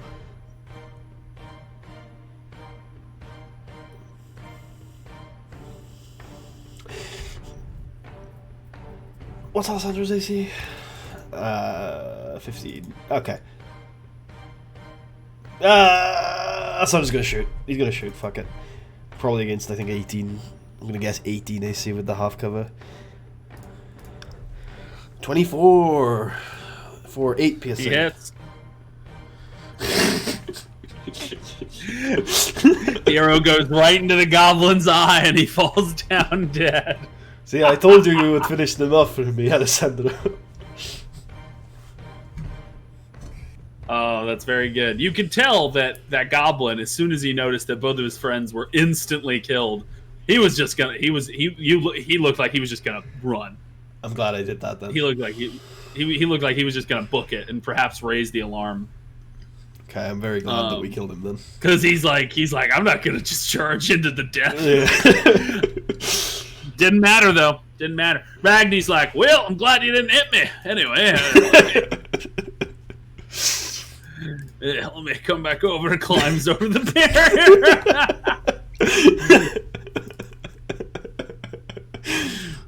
Okay. So. Also, I'll show you the little token I used to represent Torchlight. Wait. Is there a person there? Is that a human face in that little fire pit? His? No, this. Oh, you didn't see it get moved? Yeah, that's the symbol I used for Torchlight. Oh! Well, that's what you were going to show me. Can you... I can't see it because of the low resolution. What is it? It's here. I can actually copy it and send it to you. I think. Okay, I'll switch over to the cameras so that I can open. Wait, that's just a string of numbers.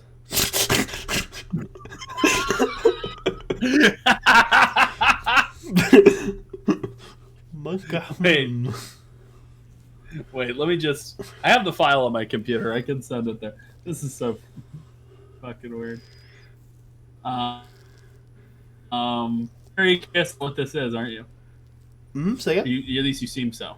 Oh yeah, I mean it looks really funny to be fair. You seem very curious as to... let's see.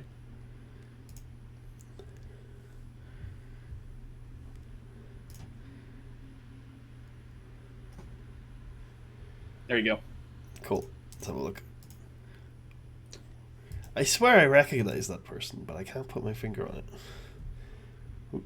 It is a picture from a full motion video game called Contradiction Spot the Liar. We played that, and he is the main character.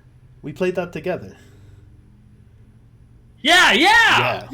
So you recognize him? Yeah, he's from that game. There you go. He's got a great face. I think the stream can see him. There you go. Excellent. I'm glad. Okay. Cool. Right. So yeah, you've cleared out the goblins, killed them. Yep. I guess maybe. I guess we did think about negotiating, but they did attack us first, kind of, right? Because the goblins in the first room were preparing to attack Alessandro, correct? Or did I misread that? I mean, God, he could have been reaching for his phone. God, it's hard to say. Maybe if you were trained to be use a little more restraint, but he looked like a threat. Okay, so all right, I'm gonna move past that one. So I guess I will usher the squad. Oh, I can actually read more of a description of the room. Yeah. Dozens of blunted and broken arrows lie on the cracked cobblestone floor, and a few protrude from 3 crudely sewn, human-sized targets hung along the center of the south wall, those targets I talked about. The northern third of the room is separated from the south by a crudely mortared and crenellated half-wall. And you can see, back where the goblins you just killed, a permanent camp of sort lies past the wall, complete with a fire ring and several small iron cook pots. And the main character from Contradiction Spot the Liar roasting in the fire. Yeah. Also, I've just realized that I think the stat profile I have up on this scene is from Tarius when he was like level 2 or 3. I should probably update that so it's not accurate anymore. Everyone's like, God, he's so weak. Interesting thing, there is an extension for Twitch that lets you link D&D Beyond character sheets to like the stream, and then people can click and see the character sheet on the stream. And I know there's also an extension for Roll20 that lets you roll from a D&D Beyond character sheet. So that might be something I look into for this, because that might be cool. But either way, I would like to check the goblins. And also, like, this is obviously there seem to be a bunch of spears and arrows and stuff. I'd like to gather as many arrows as I possibly can from this room. Oh yeah. Yeah, if you spend time looking at the searching the room for arrows, you probably find about between all the goblins and the ones on the targets, the ones that are still in good condition that you would actually want to fire them, there's probably about 30 arrows you can scavenge. Nice. I will absolutely do that. Furthermore, if you're searching the other parts of the room, you also find that one of the goblins has a silver flask of dwarven make. The reason you know it's dwarven make is Ragni tells me. Ragni goes, "That's dwarven make," and it appears to be if you open it, do you open it? Sure. It's filled with more of that vinegary goblin wine. But while the wine you don't think is valuable, the silver flask is certainly quite valuable. I tell Ragni to take it, but I'm going to note that down. Cool. Yeah, Ragni takes it.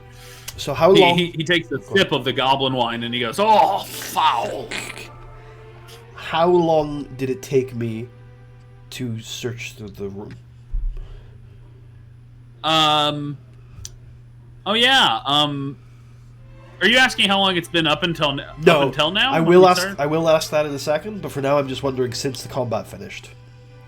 Probably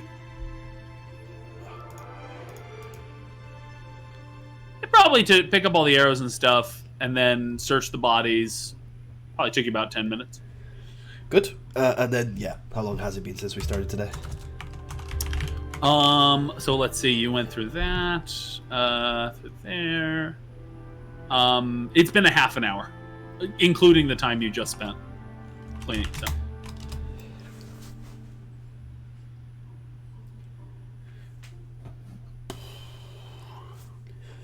Yes. Okay. I will have each of the companions that have torches strike up new torches, and I will take those off my sheet. We will sit around the fire pit, and we will take another 50 minutes here, resting. Okay, you want to take a short rest? I'd like to take a short rest. I like it. I'm guessing you seal the doors, and... Well, I do have pitons. I guess I will, yeah, with my pitons. Oh, I just meant close them, but yeah, I like that even better. Sure, yeah. I'll keep the crenellated wall up. We'll only piton the two northern doors. We'll keep this one down south because we have the crenellation and we have two archers and a mage, so I expect to be able to defend this position. That's a fair idea. I guess we'll eat some rations. Just relax. Yeah. So you're eating rations, relaxing. You do.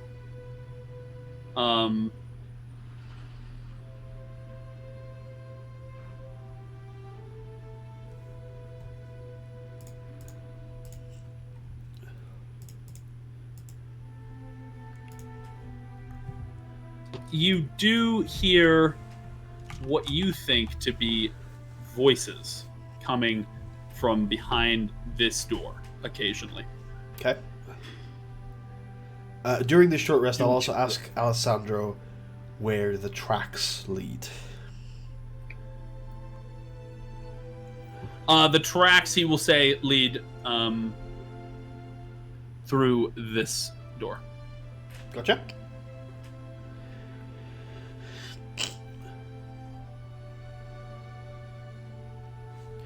Okay. Does it happen with the voices, or are we finishing our short rest? No, you occasionally hear them, but if you ignore them, nothing comes of it. Okay, cool. Can get my action search back. I'm guessing you do ignore them? Yeah. Or do you leave them alone? Leave them alone. Okay, cool. Yeah. And no one comes upon you during the short rest. No one tries to open the doors. Before we finish the short rest, I'd like to use my second wind ability. I'm not missing any hit points, but I would just like to get it. I'd just like to use it, to feel better about myself. Nice. Yeah. Nice. Also, I've just remembered, second wind doesn't have anything to do with your constitution. I forgot about that. So that means second wind is a lot stronger than I remember it being for Tarius. Yeah, it's your fighter level. Yeah. Now hit dice, those are useless, but but second wind. That's okay. He can always second wind. Second wind is just Tarius's short rest, basically. All right. So, are pitons recoverable? I forgot. How do they work exactly? Am I able to pull them out and use them again, or? Yeah, you would have to knock them out. Cool. But yeah, you could recover them. I'm gonna do that. Cool. Did the goblins have any coin? Out of curiosity, or any gems, or anything of note? The main thing was the silver flask. You find 6 copper pieces on the bodies. 6 copper pieces. I will note that down. That's like 6 ales, I think. That is like 6 ales. 3 ales, maybe. Anyway. I will rearrange the party, and then I will slowly open... Oh, wait, it was this western door that was where Alessandro said yeah? Tracks from here, yeah, and then voices from here. Nothing of note from over here, other than occasionally you hear a dragon. No, I'm just kidding. Okay. Slowly open this door. Cool. I will show you what you see. And at this point, I'm going to be a little bit more okay with the torchlight, because it's coming from an area the goblins are expecting there to be torchlight coming from, because it's the pits here. Goblins? That's fair. Do you say the goblins were wielding torches in this room, or was it just the fire that was making the light?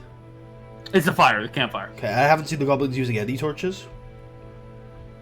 No. And when I search the bodies, they don't have torches, candles, or lanterns on them? Okay, no. Then I'm going to make the assumption that goblins have dark vision. Yeah, you see the following in this room. The north and south walls of this chamber are stacked halfway to the ceiling with ill-made barrels, boxes, and crates. A clear path allows easy access between the west and east doors. There doesn't appear to be anyone in the room. Okay. Wait, we started at 3:30, right? Yeah, we have another 20 minutes. Yeah. I think my session starts at 7, though. Did I tell you 6? Hold on. I'm going to swap over to the other layout. Yeah, I told you 7. We got it. Wait. Oh, you were going to give me a really big break between sessions. An hour and 30 minutes. Okay. Okay, that's cool. We can go as far over as we need to, though, because I thought we were at a 30-minute break. I don't need an hour and 30. I'm happy to take it, though. I could cook some food, but feel free to whenever we need to stop. All right, so back to Roll20.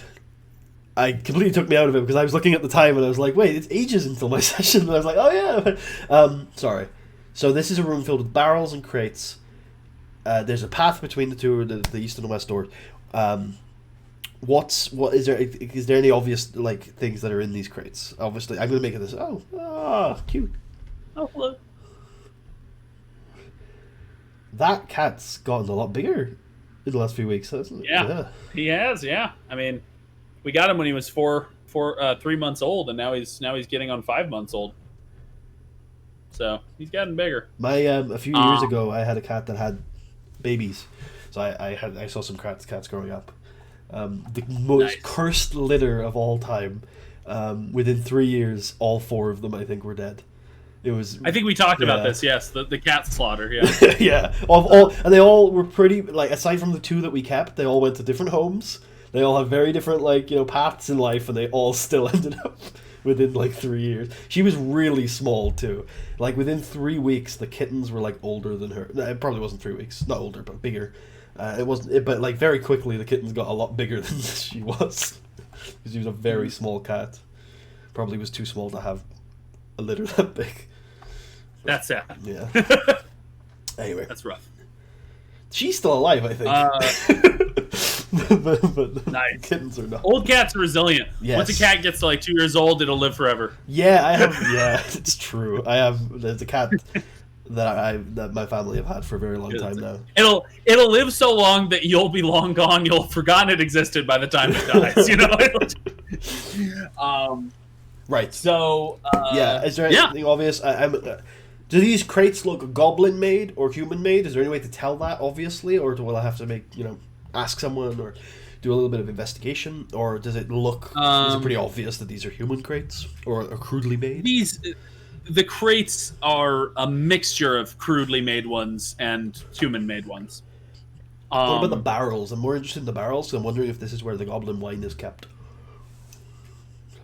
Yeah, sure. You start looking at the barrels.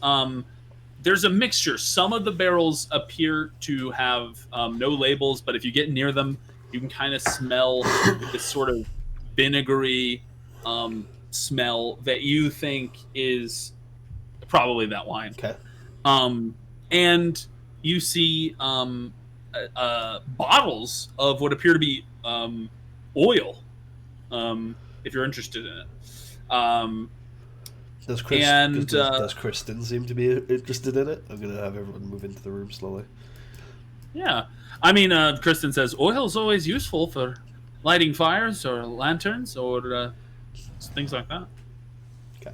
And mainly because she's the one who knows what's valuable in the world, presumably. She would be the one Tarius would expect. Yeah, I mean, she says we could also sell it. Yeah, for sure. Okay. If we didn't want to use it. And then there's a few small barrels labeled elf pudding. We'll look to Alessandro and say, do you think it is a recipe or a crude joke? I think it might be either. Do you know your people to have good pudding? Oh no, I do not think it is. Crude joke it is. Where would they have found the elf? Should we try the pudding? No. Human meat. Where would they have found the elf? An adventurer came in here. That's Alessandro in character. Yeah. You ask him where the elf could be? Yeah, that sentence was in character, not out of. He says maybe one of those people that came a month ago. Maybe one of them was an elf. Didn't we get a description of them all? Were they? Was you one of them did, but I don't think you were ever told what their races were. Okay. You were only told what their classes were. Gotcha. Which is weird. And you didn't know. You described it in abstract terms. It wasn't. You didn't. Well, you did eventually literally tell me, but you in the fiction you just described them. Yep. You literally danced around the word paladin for a while before telling me they were a paladin. Yep. Actually, you know for sure that the two people you're paid to find were humans. Okay. You know that for sure. But in terms of the others, you were never told. Gotcha. All right. Well, move the team onwards to the door on the other side. I will look to Alessandro. Basically, I'm not going to directly ask him, "Is this where the tracks lead?" But I look at him as if to say, if they're in here somewhere, then stop me, and then I'll go to open the door. They don't appear to be in here. He's like, oh, they're right behind you. They're in the elf pudding. The tracks lead directly to the barrels labeled elf pudding. Oh no. It's not even baked into a pudding. They're just in the barrels. I guess they made themselves into the. The real pudding was the friends we made along the way. That was the real pudding, wasn't it? No. And now all the friends we made along the way are dead. And that's why the pudding is in the barrels. Yep, and we'll just keep making them into pudding. Yep. But no. Tarius looks like he has so many hit points next to all of these 2 out of 2 boys. Yep. He's large. Feels strong. Those goblins could have murdered him. Let's not dance around that. That is true. They do have less hit points than him, though, so that's good. Yeah, they do have less hit points than him, but if they ever do get their attacks off, it could get rough. So you open this door? Yeah. You open the door? Yeah. Cool. Ooh. Pillars. Columns. Pylare, yeah. You see the following. Several torches mounted in crude sconces burn fitfully around this chamber, filling the air with a haze. A double row of marble columns carved with entwining dragons runs the length of the hall. Interesting. I think you exposited some lore at me in previous sessions about a dragon empire in this area or something, right? You were told by Alessandro that there is a kingdom far away, of dragons on the mainland. He said to the north of here. Yeah, but not on this island. Wasn't there something about dragons in this? I know obviously you've got the old worms, but that's not. You were told that there's white worms in the north, and then you were told about the Dragon Kingdom. I don't think you were. Oh! You were also told a rumor in the town you heard that a dragon caused this keep to fall. Right, and it used to belong to a vampire or something. You were. I mean, I don't know if your characters consider this, but it's kind of weird. I mean, there's a dragon involved, there's a vampire involved. Maybe it's just bullshit. Maybe these are just tall tales. Yeah, it's weird that. Because it's weird that this place is so dragon. Like all of the architecture is so dragony. Especially, and there also appears to be dwarvish stuff, right? There were the dwarven runes. At the start, and you've discovered now a dwarven flask. Maybe that was here. Maybe that was a belonged to the original inhabitants, right? So there's a lot of weird almost like red herrings almost, or maybe that there's just a very complicated history with this place. The flask I think Tarius isn't necessarily assuming was found here necessarily, but it obviously could have been. That's the simplest explanation. The dragon stuff is very obvious though. It's interesting.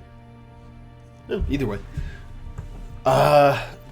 Signs of life, I wait for like 20 seconds, see if anybody pops their head into the room. No one does. Okay. Exits, I see maybe the outcroppings of lots of doors here to the north and south. You can see a total of 5 doors in the room. Not including the one you are in. One of which is at the very end here? Yep. I ask Alessandro where the tracks go, I guess. The tracks lead. He's so useful. I love... aside from the 2 meat shields, everybody else has been very utility so far. And obviously the meat shields are here for meat shielding, and they've been very good at that. Shield meeting. Yeah, shield meeting. But Kristen speaking and Ragni has been important narratively, especially when you were with the dwarves, you know. And I think Sir Ronald would also be a really important character if he had his old voice, but his old voice, it was really what was getting us through. I've actually forgotten his old voice now, but I still prefer it.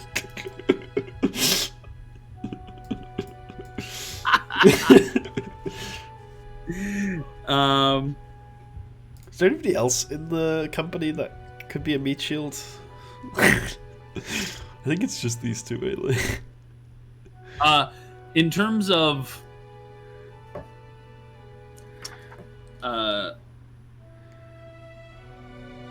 you were wondering, where the tracks lead. Yeah. The tracks seem to lead so Alessandro will admit that the tracks are getting less easy to discern. He thinks there's been several scuffles along the way. So I actually am going to have to make another perception check.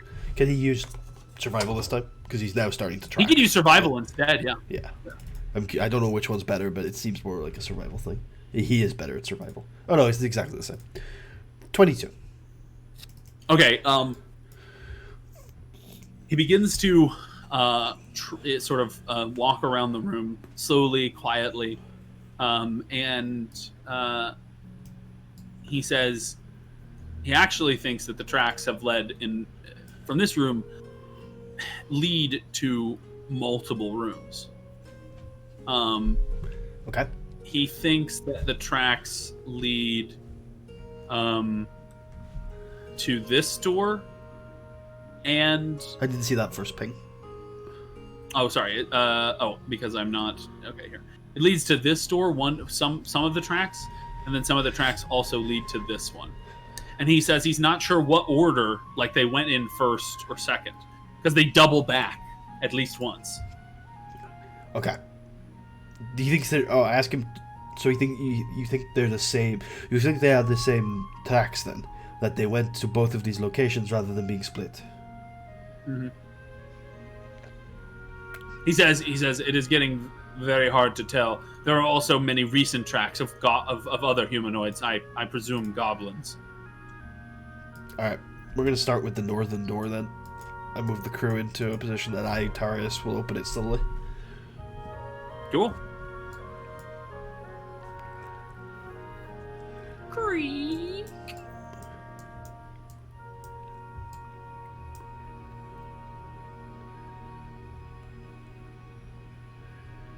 Alright.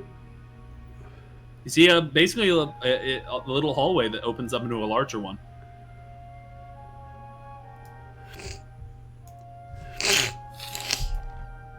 I ask Reynolds to go ahead of me. I'll have him tap the floor with his lance as he moves up to the corner here.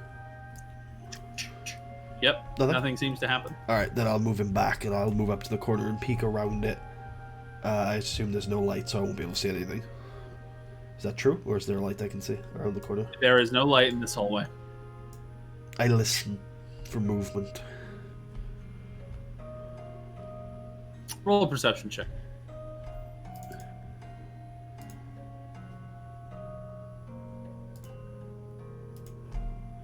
That 22 total. Ooh. So you think that you hear not movement, but voices. And in fact, when you sit down and you start to really listen and focus, you think you hear voices both coming from down here, back in this room, right? Down towards this door. And you think you hear voices coming from further down this hallway. Can I... are they too mumbled to make out? Or can I make out at least that it's in a language I understand? It's very mumbled, but they don't sound common.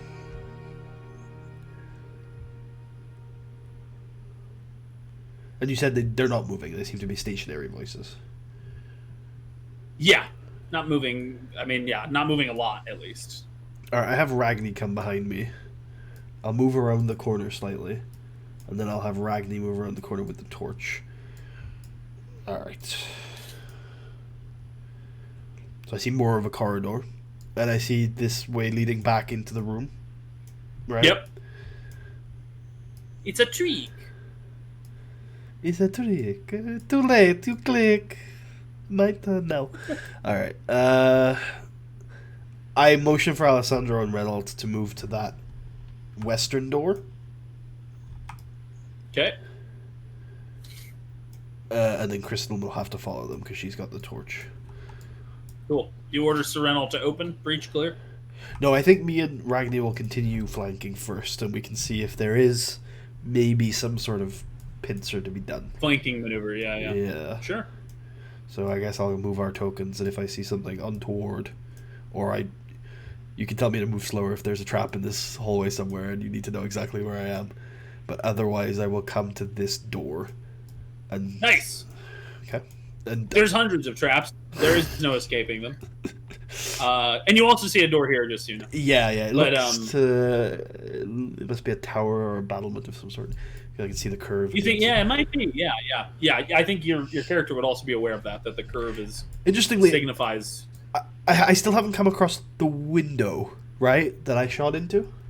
It would have been all the way probably back here somewhere. Yeah. No, yeah, you never came across it, but there were portions of the place that you didn't yeah. In this area that you didn't go in, so absolutely. You may have just passed it. Indeed. In fact, I think you probably get the sense, if you have any idea of where you are relative to where you shot, you think you did pass it. Like it's somewhere back where you didn't go. Okay. Do I hear voices on the other side of this door? Yes. And what languages do you and Ragni speak? Me, Dwarvish and Common. I just speak versions of Arisian. Ragni speaks lower Dwarvish and low. Dwarvish, yeah. Yeah, neither of you can understand what's actually being said. In fact, I doubt. How many distinct voices can I make out? Is that something with the nat 20 I can do from here, or do we want me to make a new one? it's more than you would be able to make out distinctly. It's like at least 5. Oh, okay.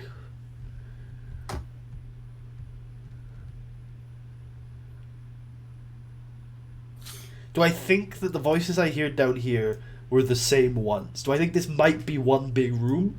Or do I think that there's... It might be. I mean, they sound like a similar volume level, but I don't know how you would know otherwise. I mean, they sound like a similar language and a similar volume level.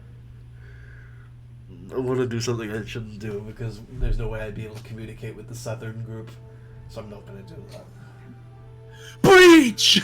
Yeah, I'd like to. What I want to do is the southern group to knock on the door and like for the northern group to hear if there's a reaction, but obviously there's no way to coordinate that without message. Why don't you just you could send Ragni over there. Send my meat shield down south, Marshal.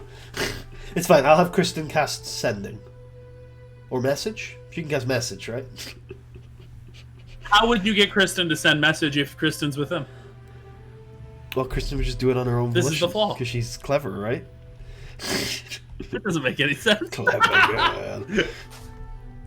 I thought I would just use up one of my spells to message you randomly. No. If she did that, you would be so big. Message is a cantrip. Oh, that is true. Although, you have to see the target you're messaging. Not if you know where Sending. they are. No. Recently, I thought the same thing. But in my Thursday campaign, I was proven incorrect. I think it's if you're familiar with the target. It's still got like a 100-yard range, but you don't have to see them if you're like familiar with the target. You can cast this spell through solid objects if you are familiar with the target and know it is beyond the barrier. Although a foot of stone, it wouldn't work. Yeah, a foot of stone. There's more than a foot of stone. Yeah. True. We were on a boat. All right, so. I guess I've never actually fully read the message spell. That's funny. Okay. I don't know what the plan is here. I think, by the way, we're going to go half an hour over then. If you're okay with that. Yeah, sure. So what, we finish at the top of the hour? Yeah. Yeah. If we can finish like 5-2 and, do our end the stream top of the hour, that'd be good. Yeah. So...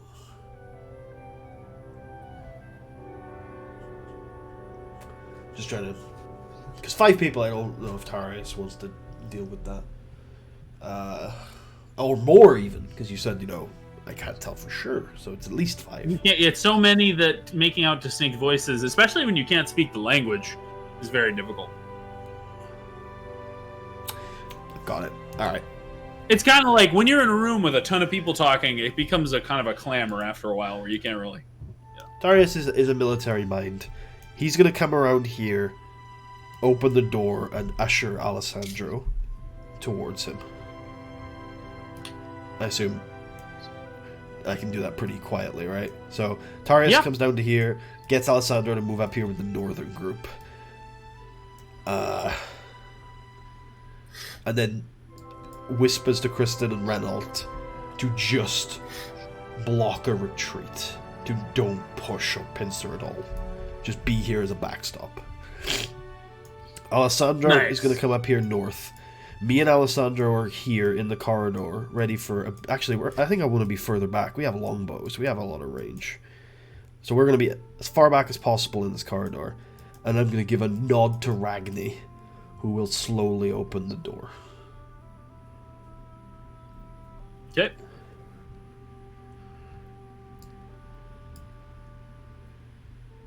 Okay, Ragni will slowly open the door.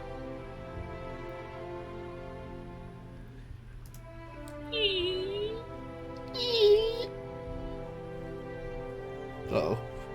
I can see the edge of a token so far.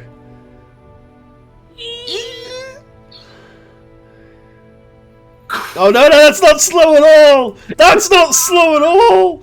Holy balls! Holy yeah, he starts to open it, and he sees 2 people. Do they see him?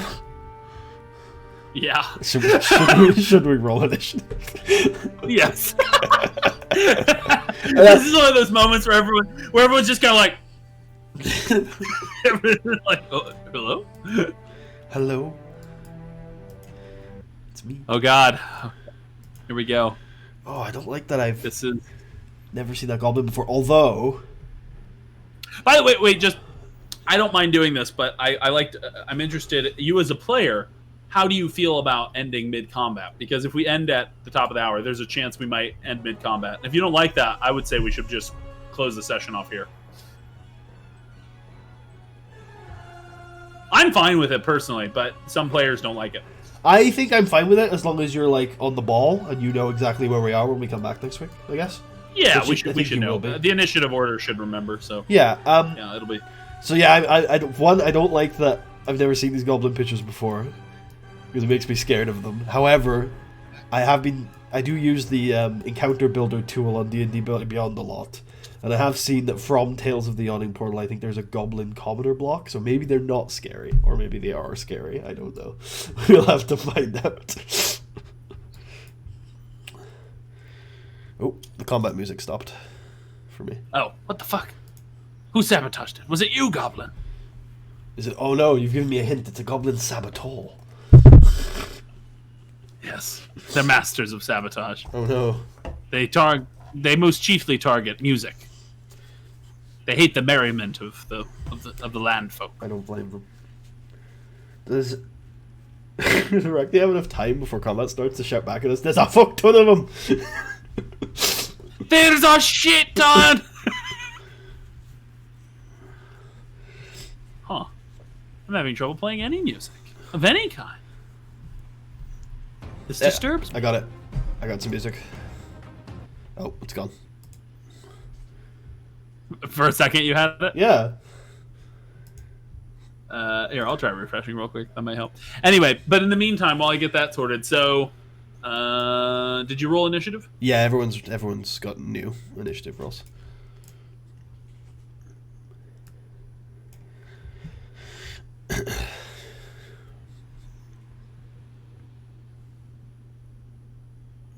Goblins. Gobelanes is the Gobelanes. Gobelanes bellissimo gobelani. Got to love it, gobelano. Yeah.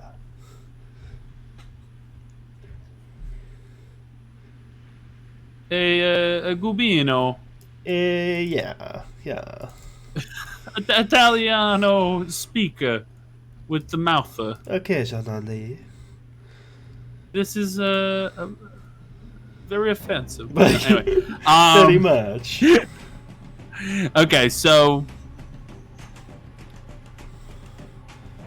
Oh man, I refreshed Roll20 and it just.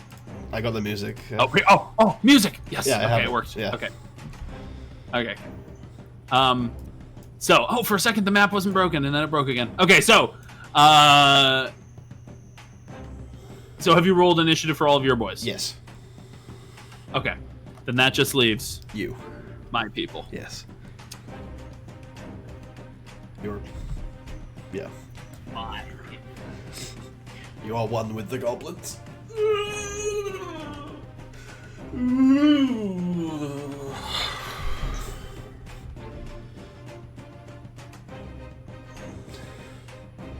Has so many. I'm gonna count them. 1, 2, 3, 4, 5, 6, 7, 8, 9, 10, 11, 12, 13, 14. Well, I'm definitely glad we went with the funnel idea. I am hoping it'll work. I do kind of wish we had Ralton up here.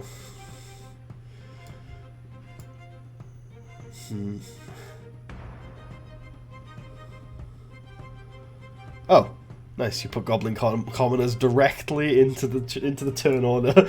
I don't. Sure, you know. On the one hand, they're called Commoners. On the other hand, how can you make a stat block that's weaker than a Goblin? So I don't know if they can be weaker goblins. And also, now that you've called them Goblin Commoners, if I drink the fire-breathing potion, surely that's a war crime.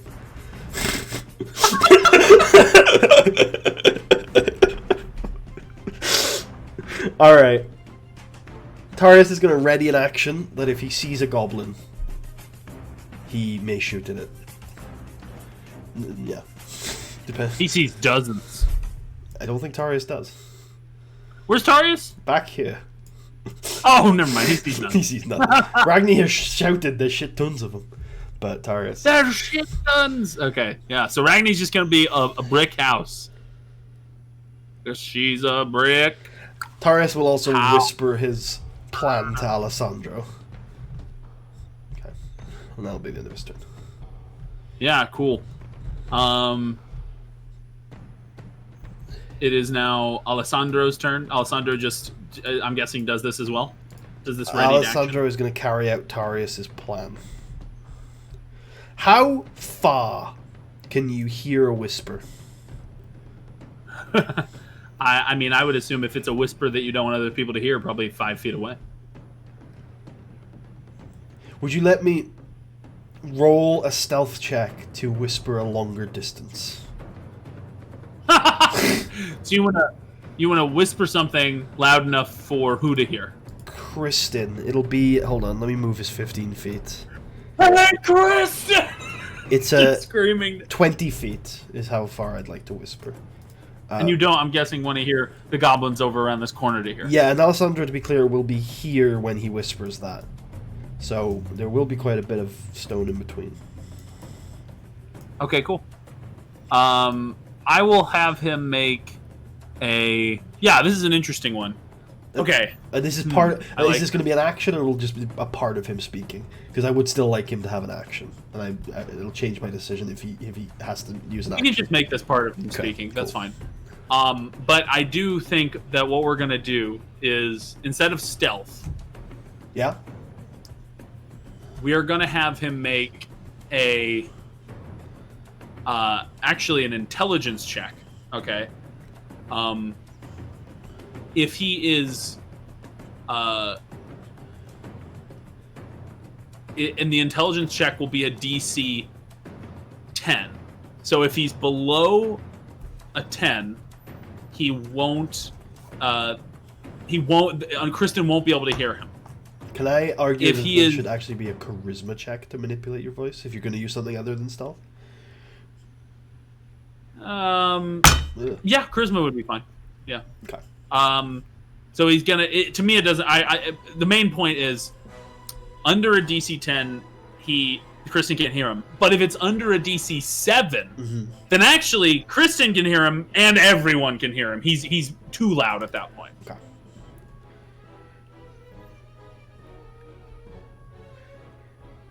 Is there any sort of proficiency that might be able to help with this? Alessandro is trained in difficult situations, being able to, communicate in stressed situations.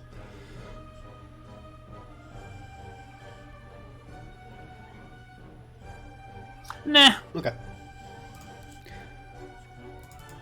Hey! He's fine. He's Alessandro. So Kristen here's the message. What is the message? Move back and get Ralton up north. Nice. And then he's going to use the last 15 of his movement to move back to the side of Tarius. Ready his action to, if Tarius if he sees a goblin after Tarius has fired, then he will shoot. Gotcha.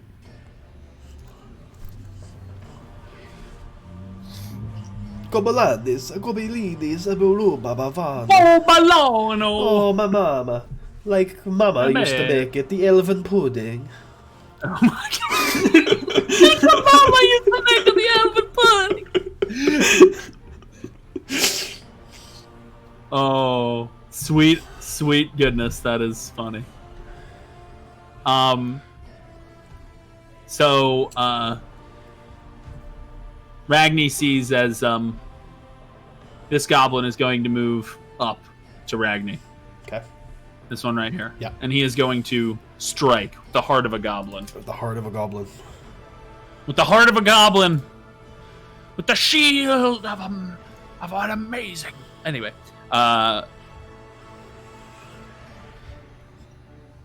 Miss. 13 to hit. Miss. Damn you, you're too good. I'll get you one day. Probably. And this one is also going to move here. Okay, can I make an argument that because of, like, he's in a doorway and Ragni's on the other side, that either he should have disadvantage or Ragni should have some sort of cover? I think Ragni would have half cover. Half cover. Cool. Sounds good. Yeah. Miss. Yep. Okay.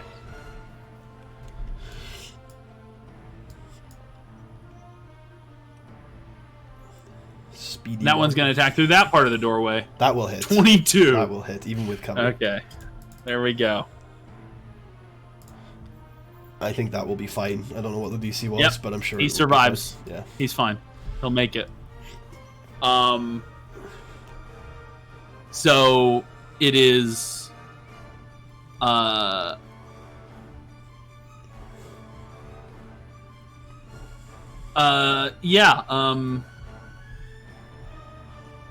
This Goblin is going to go here. Is Serenal holding this door closed? No, he's just waiting on the other side. But he is standing in front of it. Yeah, I assume they open inwards. Have all of the doors opened inwards so far? If not, then they might have changed where Ranalt is.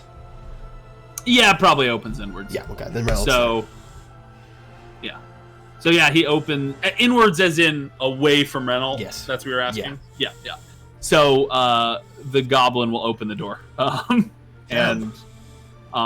Goblin actually didn't know Renalt was there. He was just planning on moving around to flank, but he's like, oh, well, this is awkward. And he's going to attack Sir Renalt. All right.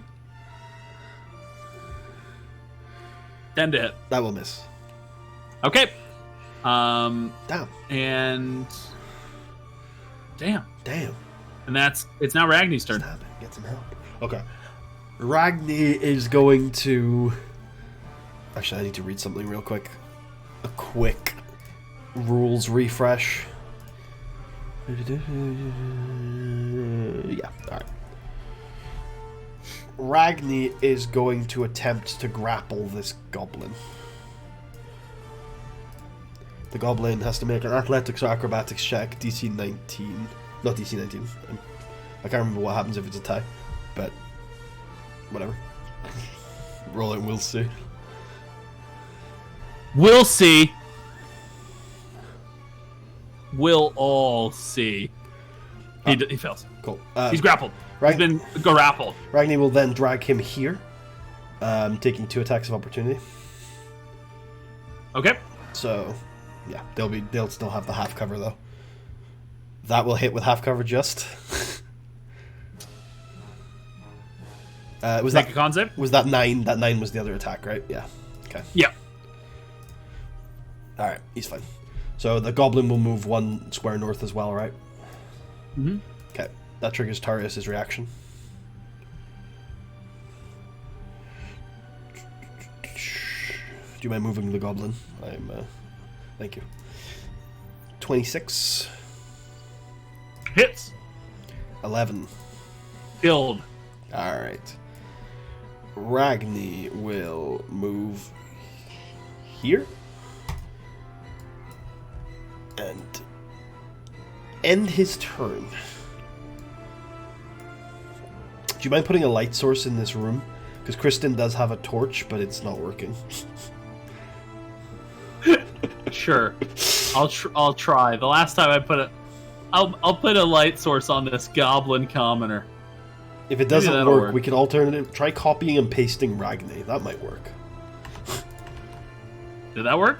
No. Try copying and pasting. Wait, is this door open down here? That might be it, actually. Is this door open? This door is open, yeah. Oh, okay, well, can you just copy and paste Ragni into the room then? Where is Ragni right now? He's here. Oh, okay. Oh, I see. Let's put several Ragnis. Okay, that's perfect. That's actually working perfectly. All right. So yeah, that's the end of Ragni's turn. Ragni has become like glowstone for this game. Gotta put him in a corner. He's just shining. Everyone's like, oh, there's Ragni. It's now Kristen's turn. It is now Kristen's turn. Damn it. You have Ray of Frost instead of Shocking Grasp. Shocking Grasp would have been so useful here. What kind of cover does this goblin have against Kristen? Probably just half. Okay. Would it be 0 when Ralton moves away, or?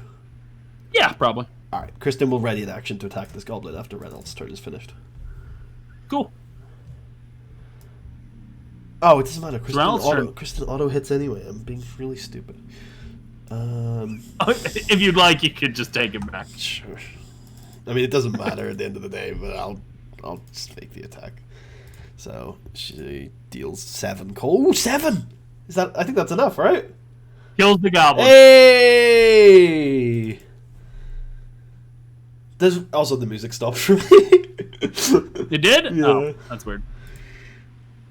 Renault can look around this room. Does he notice that some of these goblins look a little different to some of the other goblins? Yeah, he sees that most of the goblins, instead of having scimitars and short bows, have clubs and slings. And they're dressed more plainly. They don't appear to have, like, shields or armor. Yeah.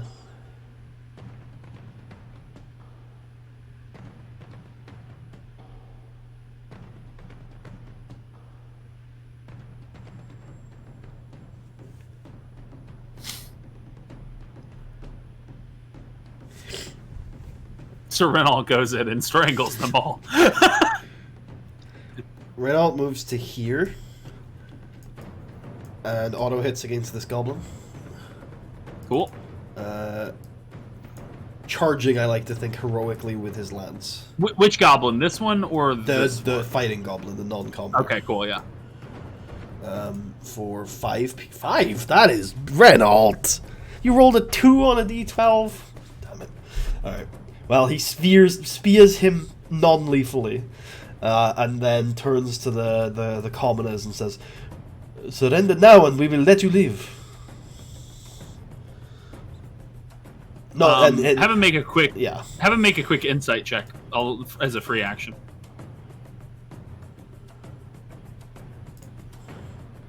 20 and dirty.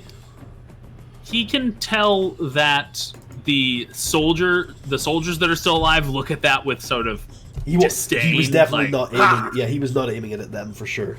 But yeah. The commoners look at it with confusion and a sort of as if they're not recognizing what you're saying. Only the soldiers speak common. Kristen, speak tongue. Cast tongues.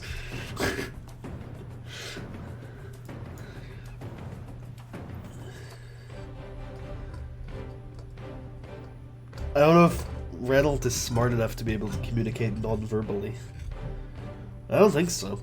I don't think there's any way to... In a pitched battle situation, I feel like the words surrender and we'll let you live is pretty hard to communicate non-verbally. Other than the fact that he went specifically for the soldiers. Oh well. Well, it's that's the end of Redmore's turn. He's got nothing else to do. It is now the Goblin's commoners.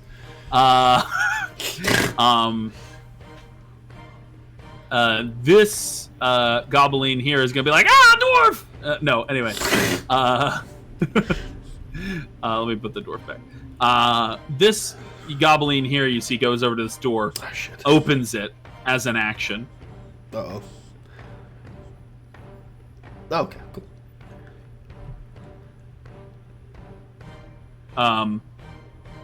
Heads back over here. Wait, why is it an action? Does Renault know? Does it look like a pretty cumbersome door? Oh, he just opens it. I mean, it wasn't an action. Alright. He just opens it. I just meant I mean, it is a, he didn't use his action to do it. But he direction. Yeah. He opened it though. And he will then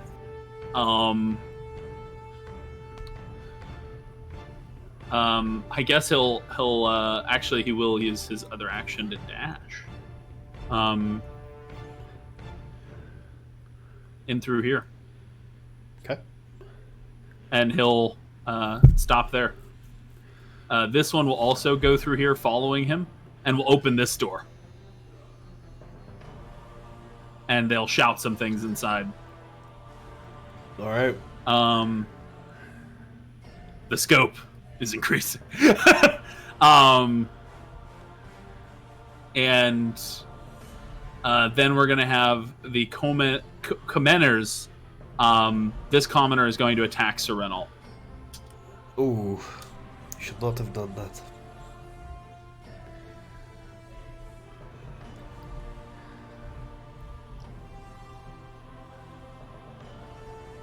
Oh god, they have a real rough attack. Hey, it's still a +1. That's pretty good, actually.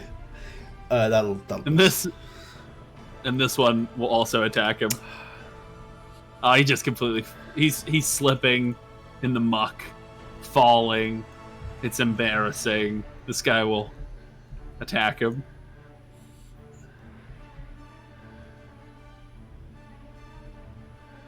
That'll also miss.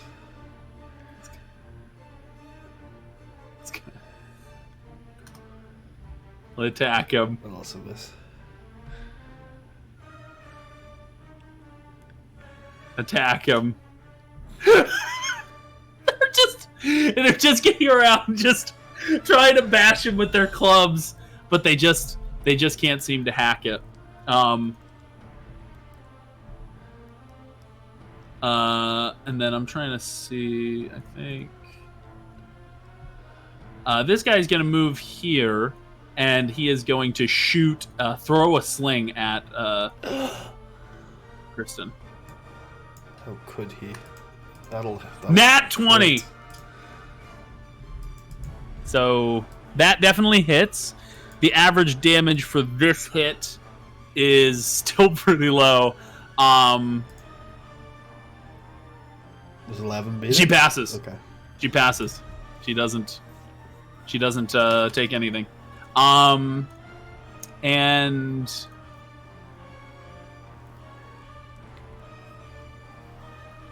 this guy is going to move here and do the same.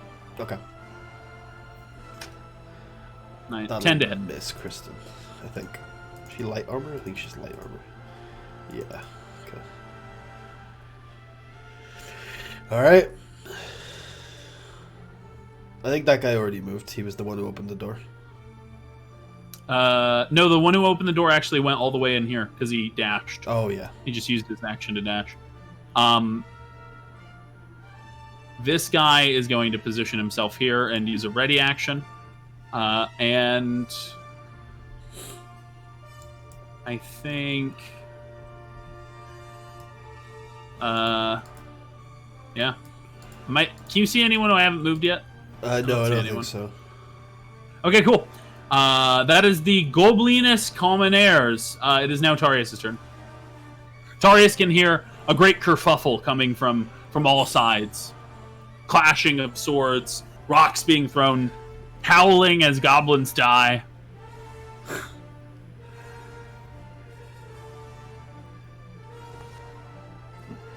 How big are these goblins? Tiny or small?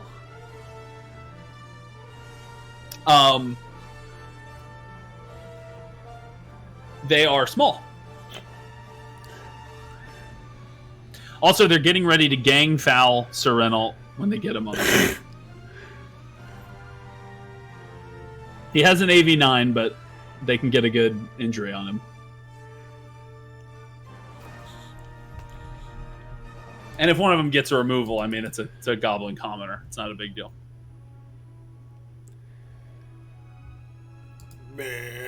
Fine. I take out the daggers. I'll drop the bow at Alessandro's feet, and I take out the short swords.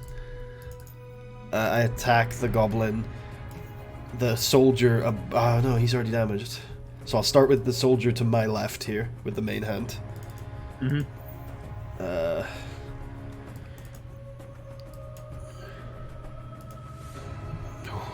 That's going to miss, I assume.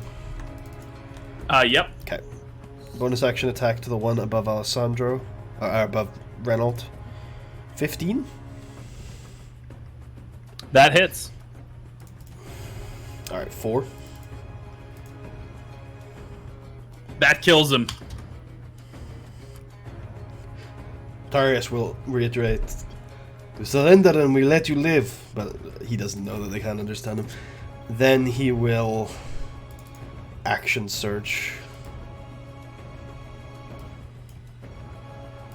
and attack the soldier to his right again.